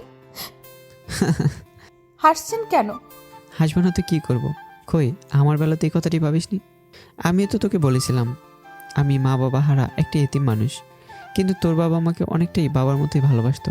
আর তুই সেদিন আস্তে আস্তে করে তোর বাবার কাছে আমাকে খারাপ বানিয়ে দিয়েছিলি। সেদিন এই কথাটা মাথায় আসেনি। আমাকে মাফ করে দাও। আর তুমি কি সেটারই প্রতিশোধ নিচ্ছ? ঠিকই ধরেছিস, আমার বুকে প্রতিশোধের আগুন বইছে। প্রতিশোধ বাঁচতে চাইলে এখনই চলে যা। তুমি যতই প্রতিশোধ নিতে পারো, আমি যাব না। একটা সময় ভালোবাসা কি সেটা বুঝিনি, কিন্তু আজ বুঝতে পারছি। তুমি যত খুশি নিতে পারো, আমি তোমাকে ছেড়ে যাব না। পারলে আমাকে মেরে ফেলতে পারো। ভূতের মুখে এগুলো মানায় না, অসভ্য। তোর মুখে নীতি কথা তো একদমই মানায় না। কেন এমন করছো? এই বকবক করবি না। আর হ্যাঁ, তোকে তো আমি মেরেই ফেলবো। তেমন নিষ্পাপ মাসুম বাচ্চাটাকে পৃথিবীর আলো দেখতে দিলি না। সেদিন তোর পায়ে পড়েছিলাম, আমার কোনো কথা শুনলি না। আজ আমিও শুনবো না, আমি প্রতিশোধ নিবই। বলে চলে আসলাম। অনেক রাত হয়ে গেছে, তাই ঘুমিয়ে পড়লাম। হঠাৎ চোখে পড়লো ছোট্ট একটা বাচ্চা কান্না করছে। এ কি, আমার ঘরে বাচ্চা আসলো কোথা থেকে? আমি ভয়ে ভয়ে এগিয়ে গেলাম। সামনে যেতে বাচ্চাটা চলে যাচ্ছে, আমি সাথে সাথেই যাচ্ছি। বাচ্চাটা দেখলাম আব্বু আব্বু করে কান্না করছে। সামনে গেলাম, দেখলাম অনেক সুন্দর একটা বাচ্চা, কিন্তু অবাক করার বিষয় হলো বাচ্চাটা আমার মতোই দেখতে। আমি অবাক হয়ে বাচ্চাটাকে ধরলাম, দেখলাম বাচ্চাটার শরীর অনেক ঠান্ডা। তোমার নাম কি বাবু? বাচ্চাটি কান্না করছে কেন? আব্বু, কোথায় তোমার আব্বু? তুমি আমার আব্বু। কি বলছো এসব? হ্যাঁ, অবাক করার বিষয় হলো বাচ্চাটা অনেক ছোট, কিন্তু বড়দের মতো কথা বলছে কিভাবে? বয়স বড় জোর 7 থেকে 8 মাস। আমি অনেকটা ভয় পেয়ে গেলাম। কলিজা কাঁপছে আমার। কাঁপা কাঁপা কণ্ঠে বললাম, কে তুমি?" আব্বু তোমার আমি ছেলে। "না, আমার কোনো ছেলে নেই" পু পু। বলে কান্না করছে। আমার প্রতিটা লোম দিয়ে পানি বের হচ্ছে, কলিজা শুকিয়ে গেছে। "কে তুমি?" আমি তোমার নিজের সন্তান। আমি আরও ভয় পেয়ে গেলাম। হঠাৎ ছেলেটা বলল, আব্বু বাঁচাও, বাঁচাও আমাকে, আম্মু আমাকে মেরে ফেললো। হঠাৎ ছেলেটার মুখ দিয়ে রক্ত বের হচ্ছে। আমি ভয়ে চুপ হয়ে গেলাম।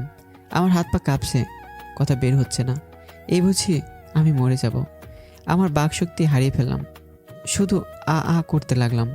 ছেলেটা আমার দিকে এগিয়ে আসছে আর বলছে, আমার মেরে ফেললো। কে তুমি?" কান্না করতে করতে আর এমনভাবে কথা বলছে যেন ওর কলিজা ছিঁড়ে ফেলছে কেউ। এত ভয়ঙ্কর কষ্টের চিহ্ন দেখে আমি আরও ভয় পেয়ে গেলাম। আমি কোনো মতে বললাম, "আমায় মেরো না।" তুমি মারবে না আব্বু, নিজেই তো আমি মারা মানুষ। "কি বলছো? তাহলে এখানে আসলে কিভাবে?" অনেক কষ্ট হচ্ছে আব্বু। "কেন?" আব্বু আম্মু আমার বাঁচতে দিল না, অনেক কষ্ট দিয়ে মেরে ফেলেছে। তুমি আর প্রতিশোধ নিও আব্বু, যে আমাকে চড়িয়ে মেরে ফেলেছে তাকে কষ্ট দাও, প্রতিশোধ নাও আব্বু। না। আমি লাফ দিয়ে উঠে পড়লাম। দেখি ঘড়িতে 3টা বাজে। তার মানে আমি স্বপ্ন দেখছি। তখন বাস্তবে ফিরে এলাম। তখন শুধু আমার চোখে একটা জিনিসই ভাসছে, এমন নিষ্পাপ বাচ্চাটাই নাকি আমার বাচ্চা ছিল। ও রক্তমাখা মুখটা কেন জানি চোখ থেকে সরছে না। এত ভয়ঙ্কর কষ্ট পেয়েও মরেছে। সবই যেন চোখে ভাসছে আর কানে আসছে, প্রতিশোধ নাও আব্বু, প্রতিশোধ নাও। আর তখনই কেন জানি বুকে অনেক কষ্ট অনুভব করতে লাগলাম। সন্তান হারানোর ব্যথা আর সাথে সাথে জ্বলে উঠেছে প্রতিশোধের আগুন। নীলা, তুই তৈরি হ। আমার সন্তানকে তুই যতটা কষ্ট দিয়ে মেরেছিস তার থেকে বেশি কষ্ট তোকে পেতে হবে। তোর মিথ্যা ভালোবাসার বিরুদ্ধে শুরু হয়ে গেছে প্রতিশোধ। সেদিন আর রাতে ঘুমাতে পারলাম না, বুকটা শুধু খা খা করছে। আর মনে মনে ভাবছি, নীলা তো আমার উপর রাগ দেখিয়েছিল আর সেজন্য আমার উপর কত নির্যাতন করেছে। কিন্তু আমার সন্তান কি করেছিল? তাকে কেন এভাবে পৃথিবীর আলো দেখার আগেই পৃথিবী থেকে বিদায় নিতে হলো? নীলাকে শাস্তি পেতে হবে। সকালবেলা নীলা ঘুমিয়ে আছে। ওর মুখের দিকে তাকাতে আমার কেন যেন ওর প্রতি মায়া হলো। মনে হচ্ছে এই বুঝি ওর প্রেমে পড়ে যাব। কেন জানি ওর মুখটা অনেক নিষ্পাপ লাগতে শুরু করলো। আমি ওর প্রেমে হাবিডুবু খাচ্ছি মনে হচ্ছে। মনে হয় পুরাতন প্রেম আবার জেগে উঠেছে। আস্তে আস্তে ওর সামনে গেলাম। ও নিষ্পাপ কপালে একটা চুমু দিতে যাব আর তখনই কেউ আমায় ডাক দিয়ে বলল, আব্বু প্রতিশোধ নাও, একটি বাইরে পড়ে না, আমাদের দুটোবেলা হয় না। মুহূর্তেই ওর প্রতি ভালোবাসাটা আমার প্রতিশোধের রূপ নিল। আমি ওর যে মুখে চুমু দিতে যাব সেই মুখটা এখন আমার কাছে বিষের মতো লাগছে। অথচ কিছুক্ষণ আগে এই মুখটা আমার কাছে নিষ্পাপ মনে হচ্ছিল। কিন্তু না, ওর সাজা ওকে পেতে হবে বলে চুমুর পরিবর্তে চর খেয়ার সাথে সাথে ঘুম ভেঙে গেল। ও আমার দিকে ভয়াতুর দৃষ্টিতে তাকিয়ে রইল। ওর চোখ দিয়ে টলমল করে পানি পড়ছে। ও আমাকে বলল, আমাকে মারছেন কেন? আমি কি ভুল করেছি? চুপ, একদম চুপ। তোর মতো চাকরানি হওয়ারও তো যোগ্যতা নেই তো। নীলা চুপ করে আছে। কত সকাল হয়েছে দেখেছিস? এখন কি তোর বাপ রান্না করবে?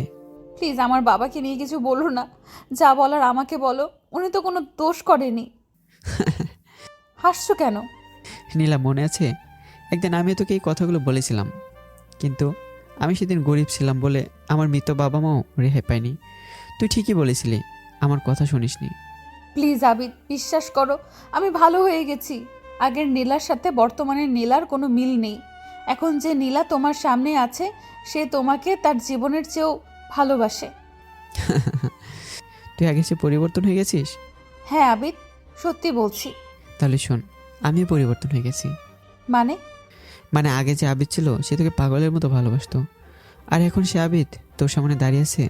তার মনে সন্তান হারানোর প্রতিশোধ, যে প্রতিশোধ তোকে শেষ করে দেবে। তুমি এগুলো কি বলছো? বেশি কথা বলবি না। আবিদ, এরকম করো না। চুপ করে রান্না করে গিয়ে।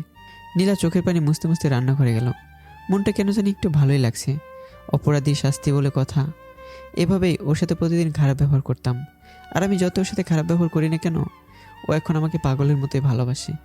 একসময় আমার ভালোবাসাকে পুঁজি করে আমায় অনেক অপমান করেছে, আর আজ আমি ওকে ভালোবাসায় পুঁজি করে প্রতিশোধ নিচ্ছি।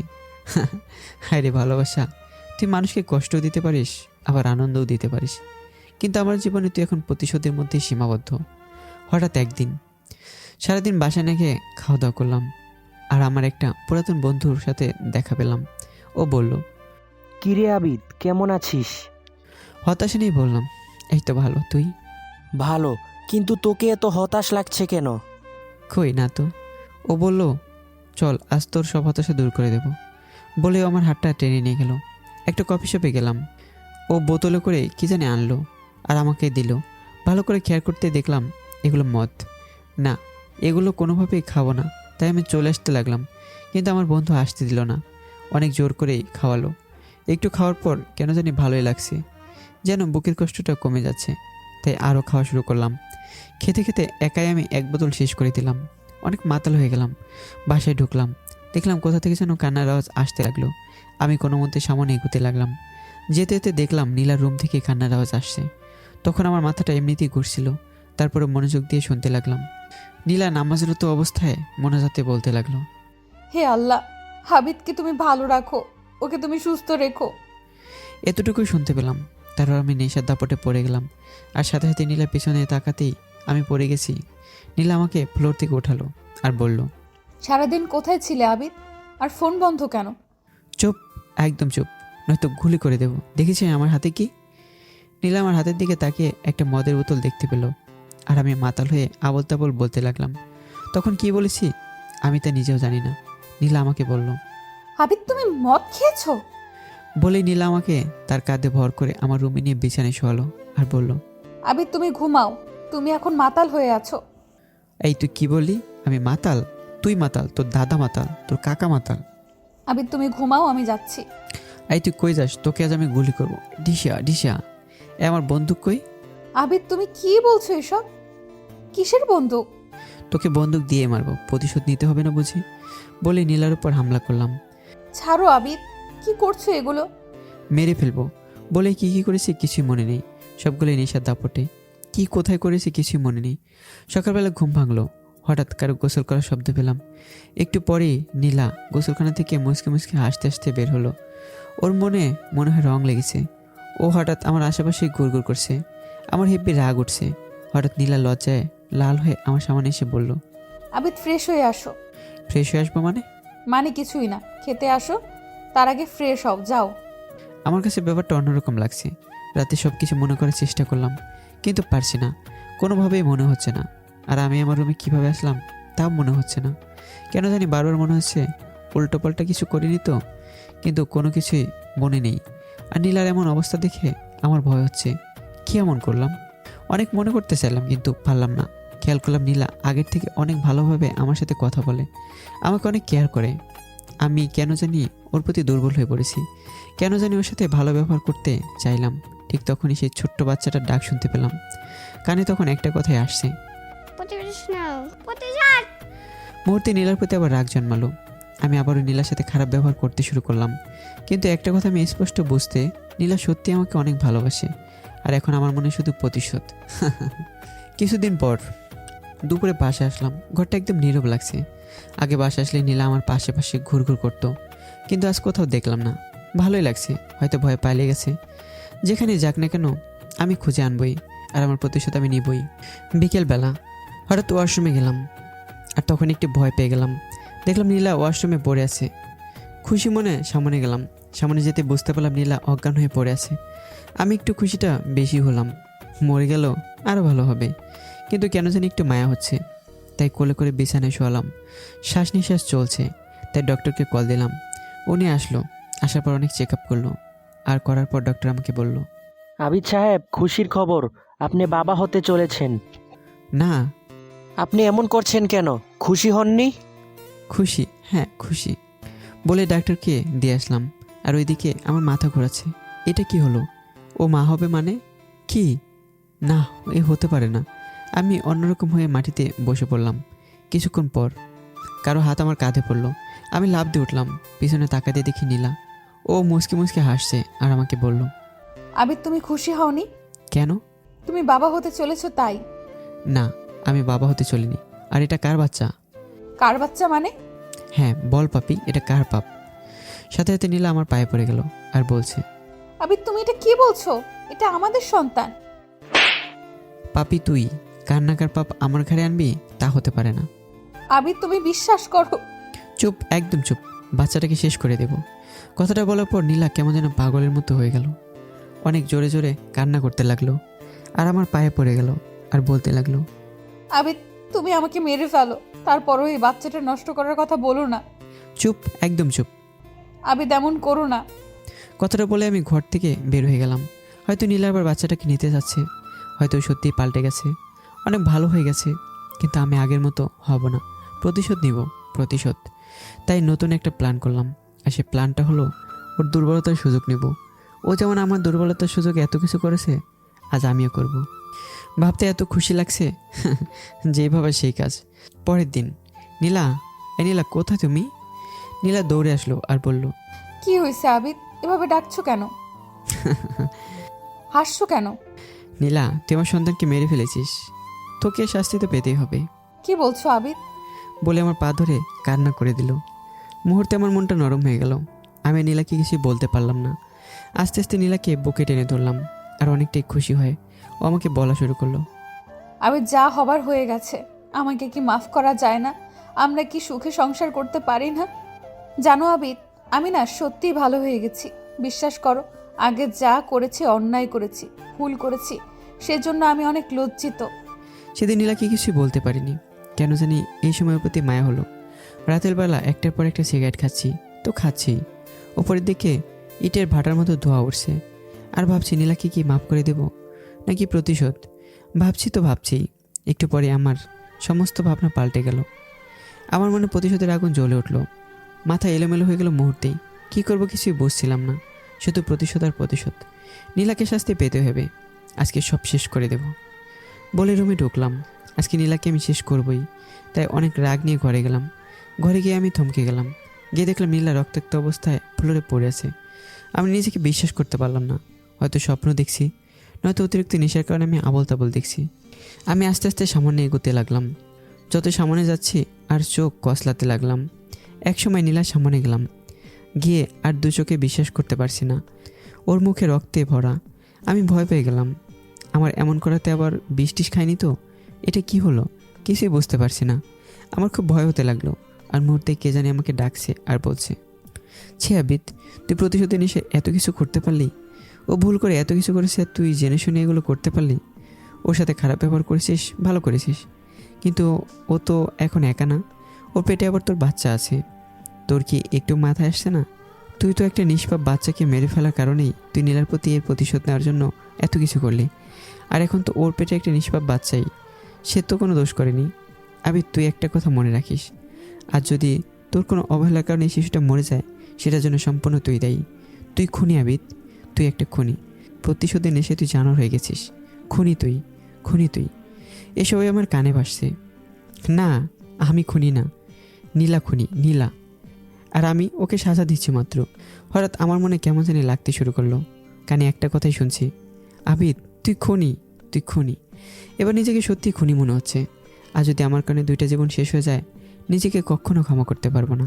আর এই দুইটা খুনের জন্য হয়তো আমার প্রতি সবাই ঘৃণা আর প্রতিশোধে মেতে উঠবে। একটু ঠান্ডা মাথায় চিন্তা করতেই মনটা অন্যরকম হয়ে গেল। আজ নিজেকে অনেক খারাপ বলে মনে হলো।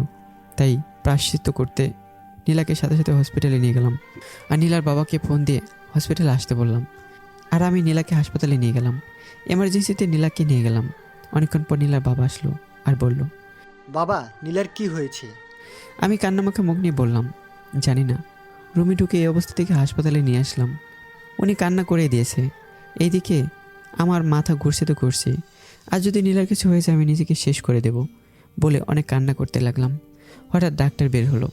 আমি সাথে সাথে পাগলের মতো গিয়ে বললাম, কি হয়েছে নীলার? ও কেমন আছে? ও সুস্থ হবে তো? বলে কান্না করতে লাগলাম।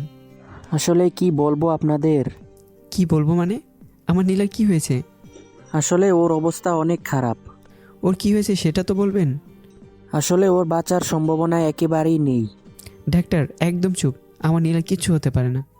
আসলে দেখুন, আমরা এখনো কিছুই বলতে পারবো না, কিন্তু যতটুকু বুঝতে পারছি তা অনেক খারাপ। আপনারা আল্লাহকে ডাকুন যেন রিপোর্টটা ভালো আসে। বলে ডাক্তার চলে গেলেন। আর এদিকে আমার মাথায় আকাশ ভেঙে পড়লো, পায়ের নিচ থেকে মাটি সরে গেল। আমি কিছুই বলতে পারছি না। হঠাৎ চিৎকার করে বললাম, আল্লাহ তুমি এমন করো না।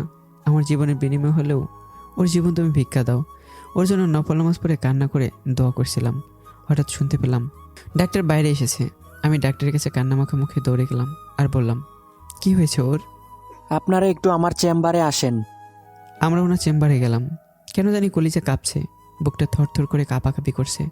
আমি ডাক্তারকে বললাম, কি হয়েছে ওর? উনি চুপ করে আছেন। চুপ করে আছেন কেন? আসলে কিভাবে যে বলবো। কথাটা শোনার পর আমার হার্টবিট বেড়েই চলেছে। কি এমন হয়েছে? ডাক্তার কিছু বলছে না। আমি আবারও বললাম, কি হয়েছে আপনি বলেন। আসলে নীলার 2টা কিডনি নষ্ট হয়ে গেছে। না, কথাটা শোনার পর আমি নিজেকে কোনোভাবেই ঠিক রাখতে পারছি না। এটা কি বললো? কিডনি নষ্ট হলো কেন? আমি কোনোরকম ডাক্তারকে বললাম, আপনি রিপোর্টগুলো ভালো করে দেখুন, আপনার রিপোর্টে হয়তো ভুল। দেখুন, আমরা সমস্ত রিপোর্ট অনেক ভালোভাবে চেক করেই বলছি। কথাগুলো শোনার পর আমি আর নীলার বাবা পাগলের মতো হয়ে যাই। তখন আমার মনে বারবার প্রশ্ন জাগছে, আমার কোনো ভুলের কারণে কি ওর এমন হয়েছে? তখন কেন জানি সব নিজের উপরেই দোষ দিতে মন চাচ্ছে। আমি অনেক বড় অপরাধী, হয়তো আমার কারণে এমন হয়েছে। তখন আমি ডাক্তারকে বললাম, আচ্ছা এমনটা কেন হয়েছে? আসলে কয়েক মাস আগে যখন নীলার পেটে প্রচণ্ড জোরে আঘাত লাগে, তখন ওর পেটের বাচ্চাটা মরে যায়। আর সেই সাথে ওর কিডনিতেও অনেক সমস্যার সৃষ্টি হয়। আপাতত ডায়ালাইসিসের মাধ্যমে নীলা এখনও বেঁচে আছে। যত তাড়াতাড়ি পারেন ওর জন্য কিডনির ব্যবস্থা করেন, নয়তো নীলাকে বাঁচানো সম্ভব হবে না। কথাগুলো শুনে আমি বাকরুদ্ধ হয়ে গেলাম। নীলার উপর তখন খুব রাগ হচ্ছিল। মনে মনে বললাম, নীলা, তুমি যদি আগে এমনটা না করতে তাহলে হয়তো আমার সন্তান আর তোমার এমন অবস্থা হতো না। অনেক রাগ হলো, কিন্তু এখন আর রাগ করে লাভ নেই। তাড়াতাড়ি কিডনির ব্যবস্থা করতে হবে। তাই আমি আর নীলার বাবা বেরিয়ে পড়লাম কিডনির খোঁজে। সারাটা দিন অনেক খোঁজাখুঁজি করেও কিডনির ব্যবস্থা হলো না। রাতে আমি নীলার বাবা হাসপাতালে গেলাম। আর তখন আবার নীলার বাবা আমার সাথে অনেক খারাপ ভাষায় কথা বলতে শুরু করলো। আমি বললাম, আবার আপনি এমন করছেন কেন? তুই চুপ থাক, তোর বাসায় আমি থাকলে থাকবো না? আর না থাকলে নাইজার জন্য এত কিছু করেছি, সে যখন মৃত্যুমুখী তোর দরকার নেই। কি বলছেন এগুলো? তুই আমার মেয়েকে খুন করেছিস, তোর জন্য নীলার আজ এই অবস্থা। আমার জন্য? তোর জন্য। তুই যদি ওই দিন আমার মেয়েকে পেটে এভাবে আঘাত না করতি তাহলে আজ এমন হতো না। আমি নীলাকে কিচ্ছু করিনি, ওই দিন নীলা নিজে এগুলো করেছে। আর কত মিথ্যা বলবি? ওদিন তোকে কিছু বলিনি কারণ আমার মেয়ে বেঁচে ছিল, কিন্তু আজ তোর জন্য সে মৃত্যুমুখী। আমার তখন অনেক খারাপই লাগছে। আজ এতদিন পর নীলার এই অবস্থা, আর এতদিন পর মিথ্যা অপবাদ। আবার মাথা শুধু ঘুরছে তো ঘুরছেই। হঠাৎ ডাক্তার আসলো। আপনাদেরকে বলছি, আজকের মধ্যে যেভাবেই হোক কিডনি ম্যানেজ করুন, হয়তো রোগীকে কোনোভাবেই বাঁচানো সম্ভব না। যেভাবেই হোক 24 ঘন্টার ভিতরে, এর বেশি কিছু হয়ে গেলে আমরা আর দায়ী নই। বলে ডাক্তার চলে গেল। এদিকে আমার মাথা ঘুরছে, কি করব কিছুই বুঝতে পারছি না। সব জায়গায় খবর পাঠালাম, অনেক টাকার অফারও করলাম, কিন্তু কোনোটাতেই কোনো কাজ হচ্ছে না। আজ মনে হয় টাকাটার দাম নেই, শুধু নীলার কথাগুলো ভাবছি। আজ ওর জন্য এগুলো হয়েছে, অনেক রাগ উঠছে। একবার ভাবছি কিডনির জন্য কোনো খোঁজ করব না, ওর অপদের ফল ভোগ করে ও মারা যাক। আবার ভাবছি ওর পেটে তো আরও একটা নিষ্পাপ বাচ্চা আছে, তার তো আবার কোনো দোষ নেই। অন্তত বাচ্চাটার জন্য হলেও নীলাকে বাঁচাতে হবে। কিন্তু এত ভাবনার পর অনেক খোঁজাখুঁজি করলাম, কিন্তু কোনোভাবে জোগাড় হচ্ছে না। আর এদিকে প্রায় সময় শেষ হয়ে যাচ্ছে। আমি গাড়ি নিয়ে বের হয়ে গেলাম খোঁজাখুঁজির জন্য, কিন্তু পাচ্ছি না। আমার চোখ দিয়ে শুধু পানি পড়ছে তো পড়ছেই। বারবার আল্লাহকে ডাকছিলাম যেন জোগাড় হয়ে যায় কিডনি, আর যেন নীলা বেঁচে যায়। বারবারই ওর প্রতি যে আমি প্রতিশোধ নিয়েছি সেগুলোই ভাবছিলাম। প্রতিশোধের আগে আমি তার প্রতি জানোয়ারের মতো ব্যবহার করেছি। উফ, মাথায় কিছুই কাজ করছে না। মনে হচ্ছে ওর আগে আমি এখন মরে যাই, আর নিতে পারছি না। হঠাৎ ফোনটা বেজে উঠলো, ফোনটা রিসিভ করলাম। হ্যালো, কে বলছেন? আমি ডাক্তার, আপনি তাড়াতাড়ি কিডনি নিয়ে চলে আসুন। আর মাত্র 2 ঘন্টা সময় বাকি, তারপর আর কিছু করা সম্ভব হবে না, কারণ ওর অবস্থা ডায়ালাইসিস করেও ঠিক রাখা যাচ্ছে না। বলে ফোনটা কেটে দিল। আমার মাথাটা এখন শেষ হয়ে যাচ্ছে। গাড়ি থেকে নিচে নামলাম। গাড়িটা হয়তো এখন চালারে অ্যাক্সিডেন্ট নিশ্চিত, তাই ফাঁকা জায়গায় নামলাম। নামার পর একটার পর একটা সিগারেট জ্বালাচ্ছি, কিন্তু কোনো কাজ হচ্ছে না। আকাশের দিকে তাকিয়ে আল্লাহকে ডাক দিলাম, আল্লাহ ও আল্লাহ, আর কত পরীক্ষা নিবে আমার তুমি? বলো, আমি আর পারছি না। ছোটোবেলায় আমার বাবা মাকে নিয়ে গেছো, এতিম হয়ে বড় হয়েছি। পরে যখন একটা মানুষকে এতটা ভালোবাসলাম তখন আমার পরীক্ষা স্বরূপ আমার কাছে এত কিছু করলে আমার মিথ্যা অপবাদ পেতে হলো। যখন মেয়েটা তার ভুল বুঝলো তখন আমার মনে প্রতিশোধের আগুন জ্বলে উঠলো। আমি মেয়েটাকে একটু আপন করে নিলাম না। আর যখন আজ নীলাকে আপন করে নিলাম, কিন্তু সেই মুহূর্তেও মৃত্যুর পথযাত্রী। হ্যাঁ, আর কত কষ্ট পেতে হবে, আর কত পরীক্ষা নেবে আমার। আমি আর পারছি না তো, আর পারছি না। পরক্ষণে আমার কী জানি হয়ে গেল, আমি কেমন জানি হয়ে গেলাম। বারবার মনে আসছে নীলা মরলে মরুক, তাতে আমার কি, আমার কিছুই করার নেই। আমি কোনো চিন্তা করছি, আমি কেন চিন্তা করছি এগুলো ভাবছি, আর দেখি মাত্র 1 ঘন্টা সময় আছে, কিন্তু কোনো ব্যবস্থাই হয়নি। আমি পাগলের মতো হয়ে গেলাম। আর তখনই ফোনটা বেজে যাচ্ছে তো যাচ্ছেই, দেখলাম ডাক্তারের ফোন, তাই আর ধরলাম না। ভাবলাম মরলে মরুক, আমি আর ফোন ধরবো না, আর ওখানে যাবও না। তাই গাড়িতে উঠে অন্য কোথাও চলে যাচ্ছি। ফুল স্পিডে গাড়ি চালাচ্ছি, আর অন্যদিকে কী হচ্ছে আমি জানিও না। যা হবার হোক, তাতে আমার কি, বলেই চলতে লাগলাম। অন্যদিকে কিডনির ব্যবস্থা হয়েছে, আর নীলার অপারেশনও হয়েছে 2 মাস পর। নীলা সুস্থ হয়ে গেছে। সুস্থ হয়ে নীলা প্রথমে আমাকে দেখতে চাইলো, কিন্তু তখন আর আমাকে পেল না। নীলা অনেক কান্না করছিল, আমি তার পাশে নেই বলে। নীলার বাবা তখন বলল, নীলা, ওই বেইমানের কথা বাদ দে, ও একটা বেইমান। না বাবা, আবিদকে আমি ভুলতে পারবো না। ও কোথায়? চুপ নীলা, ওর নাম ভুলো আর মুখে আনিস না। কেন বাবা? ও তোকে একটি বারও দেখতে আসেনি। কি বলছো বাবা? হুমরে মা, শুধু তাই নয়, তার জন্যই তোর আজ এই অবস্থা। ওর জন্য? তোর পেটে যদি আঘাত না করতো তাহলে তোর বাচ্চাটাও মরতো না, আর তোরও এমন হতো না। না বাবা, ও আমাকে কিছুই করেনি, সব আমি করেছি। তারপর নীলা সব কিছু বলল। আর সব শুনে নীলার বাবা কিছুটা অনুতপ্ত হয়েই পরক্ষণেই বলল, মানলাম ও তোর কিছুই করেনি, তাহলে ও কেন তোর পাশে ছিল না? কিনমিনা জোগাড় করেই চোরের মতো পালিয়েছে। কি বলছো বাবা? ও এমন করতে পারে না। ও এমন করতে পারে না, কিন্তু কেউ এমনটাই করেছে। মুহূর্তে নীলার মনে আমার প্রতি ঘৃণা জন্মালো, আর তখন বলল, বুঝতে পারছি আবিদ কেন এমন করছে। হয়তো আমার উপর ওর প্রতিশোধ নিতে চেয়েছিল। প্রতিশোধের আগুনে হয়তো আমাকে একটি বারও দেখতে আসলো না। ঠিকই বলেছিস মা। ও আসলেই বাবা অনেক চেঞ্জ হয়ে গেছে, অনেক খারাপও। অন্তত আমার এই সময়টাতে পাশে থাকতে পারতো, আমাকে একটু দেখতে পারতো। ছি আবিদ, ছি। আপনার বেডের পাশে যদি আজ আবিদ থাকতো তাহলে আপনি আর বেঁচে থাকতে পারতেন না। দরজার পাশ থেকে হঠাৎ একটি কথা ভেসে আসলো।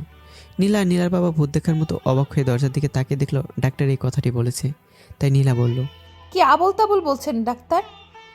আবল তাবল না, যা সত্যি তাই বলছি। কি সত্যি? আর কেন এই কথা বলেছেন? আসলে আজকে যদি আবিদ আপনার পাশে থাকতো তাহলে আপনি আর বেঁচে থাকতেন না, কারণ ওই দিন এত খোঁজাখুঁজির পরও কিডনি পাওয়া যায়নি। তাহলে কিডনি ছাড়া অপারেশন হলো কিভাবে? সেটাই।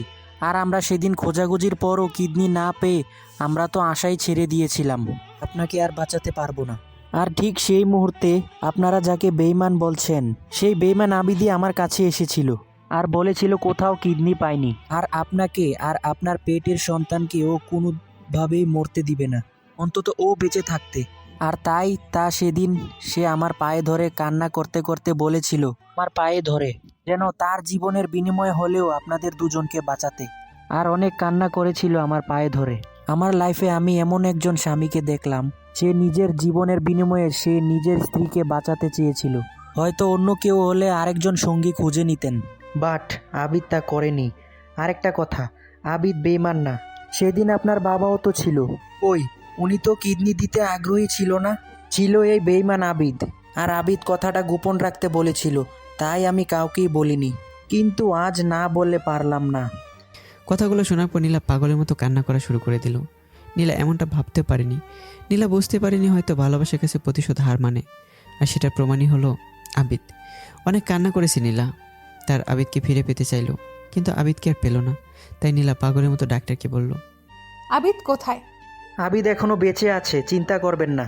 ওর এখনো জ্ঞান ফিরেনি, 2 মাস ধরে অজ্ঞান অবস্থায় আছে। হয়তো 2-1 দিনের মধ্যে ওর জ্ঞান ফিরে যেতে পারে। আবিদ এখন কোথায়? প্লিজ আমি একটু দেখতে চাই। বলে কান্না করতে লাগলো। ডাক্তার নীলাকে আমার বেডরুমে নিয়ে এলো। নীলা আমার পাশে পড়েই কান্না শুরু করে দিল। ওর চোখে পানি আমার পায়ে পড়তে লাগলো। আমার জ্ঞান ফিরে আসলো, কিন্তু চোখ কেন জানি খুলতে পারছে না। আমি শুনতে পেলাম, আবিদ, তুমি আমাকে মাফ করে দাও। প্লিজ এখানে কান্নাকাটি করবেন না, তাহলে পেশেন্টের অবস্থা আরও খারাপ হতে পারে। তখন নীলা কান্নামাখা অবস্থায় চলে যেতে চাইলো। আর তখনই আমি আমার সর্বোচ্চটা চেষ্টা করে ডাক দিলাম, কিন্তু শুনতে পাইনি। আমি আবারও নীলা বলে ডাক দিলাম, আর তখনই নীলা দাঁড়িয়ে গেল আর বলল, আমার আবিদ আমাকে ডাকছে। বলে আমার সামনে আসলো। আর ডাক্তার তাকে বাধা দিল। আমি আস্তে আস্তে ইশারায় ডাক্তারকে ডাক দিলাম, ডাক্তার সাহেব, নীলাকে আমার কাছে আসতে দিন। আচ্ছা ঠিক আছে, কিন্তু পেশেন্টের সামনে কান্নাকাটি করবেন না। বলে ডাক্তার চলে গেল। নীলা আস্তে আস্তে আমার সামনে এসে বলল, কেন এমন করলে আবিদ? যদি তোমার কিছু হয়ে যেত? কিছুই হবে না। তারপর নীলা আমাকে মাথায় হাত বুলিয়ে দিতে লাগলো। কেন জানি অনেক ভালো লাগলো। ওর দিকে আমি একটানা চেয়ে আছি। খুব নিষ্পাপ লাগছে ওকে। আর ওর কান্না করা মুখটা দেখতে পুরো বাচ্চা বাচ্চা লাগছে। ওই এমন করে কি দেখছো? তোমাকে আমাকে দেখার দরকার নেই অন্য কেউ আছে নাকি দেখার জন্য? বলে কান্না করে দিয়েছে। এই আর বলবো না তো। তারপরও কেঁদো না। এভাবে নীলার সাথে প্রতিদিন ফাজলামো করতে ভালোই লাগতো। আজ আমি পুরোপুরি সুস্থ। আজ হাসপাতাল থেকে আমাকে ছেড়ে দেবে, তাই ডাক্তার আসলো। আবিদ সাহেব, এখন কেমন লাগছে? এই তো ডাক্তার, ভালোই। আপনি আজই যেতে পারবেন। যাব, কিন্তু একটা কথা ছিল। বলো আবিদ। আমি তো নীলাকে কিডনি দিয়েছিলাম, তো আমি বেঁচে আছি কিভাবে? আসলে আবিদ সাহেব, আপনার কপালটাই ভালো। ওই দিন যখন আপনার কিডনি নেওয়া হয়েছিল আর নীলার অপারেশন করার পরই একটা ফোন আসে যে একটা অ্যাক্সিডেন্টে মানুষ মারা যায়। আর তখনই ওই মানুষের কিডনিগুলো দিয়ে আপনার অপারেশন শুরু করি। আর আপনার অপারেশন করতে দেরি করায় আপনার সুস্থ হতে অনেক দেরি হয়ে যায়। আর আমরা তো ভেবেছিলাম আপনাকে বাঁচানো বোধহয় সম্ভব হবে না, কিন্তু আল্লাহ আপনাকে বাঁচিয়েছেন, তার প্রতি শুকরিয়া আদায় করুন। হ্যাঁ ডাক্তার সাহেব, বলে আল্লাহর প্রতি অশেষ শুকরিয়া আদায় করে বাসায় রওনা দিলাম। আর ভাবলাম আল্লাহ যা করে ভালোর জন্যই করে। ওই দিন যদি আমি আগের মতো সত্যি গাড়ি নিয়ে চলে যেতাম, হয়তো আমি বেঁচে যেতাম, কিন্তু মরে যেত আরও 2টা জীবন। বাসায় যাওয়ার পরেই নীলা আমাকে জড়িয়ে ধরে কান্না করছে আর বলছে যা করেছে ভুল করেছে, তাকে যেন মাফ করে দিয়ে নতুন করে সুখের সংসার সাজাই। তখন বললাম, প্রতিশোধ না নিয়ে আমি তোমাকে কোনোভাবেই ছাড়বো না। তোমাকে সুস্থ করেছি বলে কি প্রতিশোধ নিব না নাকি? প্রতিশোধ নিতেই হবে। নীলার হাসি মাখা মুখটা কালো হয়ে গেল আর বলল, তাহলে আমাকে মেরেই ফেলো, আমি আর প্রতিশোধের আগুনে জ্বলতে পারবো না। এই কান্না করছো কেন? তো কি করব? প্রতিশোধ নিব, তাই রেডি হও। কিভাবে রেডি হব? প্রতিশোধ স্বরূপ এতগুলো পাপ্পি দিবা, না হলে হবে না। আর এটাই প্রতিশোধের মাসুল। দিব না। জোর করে আদায় করব। তাহলে দেখা যাক। দেখাচ্ছি। এই মেয়েরা এখনো জাননি কেন প্রতিশোধ নিমু, এগুলো আপনারা দেখেন না। অতপর হারানো পাখি তার বাসা বানানোর কাজে বিভোর হয়ে গেল আর ভালোবাসার আলোয় নতুন বাসায় আলো ফোটাতে ব্যস্ত হয়ে গেল। গল্পটার মাধ্যমে একটা জিনিস বোঝানোর চেষ্টা করেছি, অহংকার, লোভ আর প্রতিশোধের আগুনে কেউ অমানুষ জানোয়ারের মতো হবেন না। গল্পটি কেমন হয়েছে সবাই অবশ্যই জানাবেন আর চ্যানেলটি সবাই সাবস্ক্রাইব করবেন। ধন্যবাদ।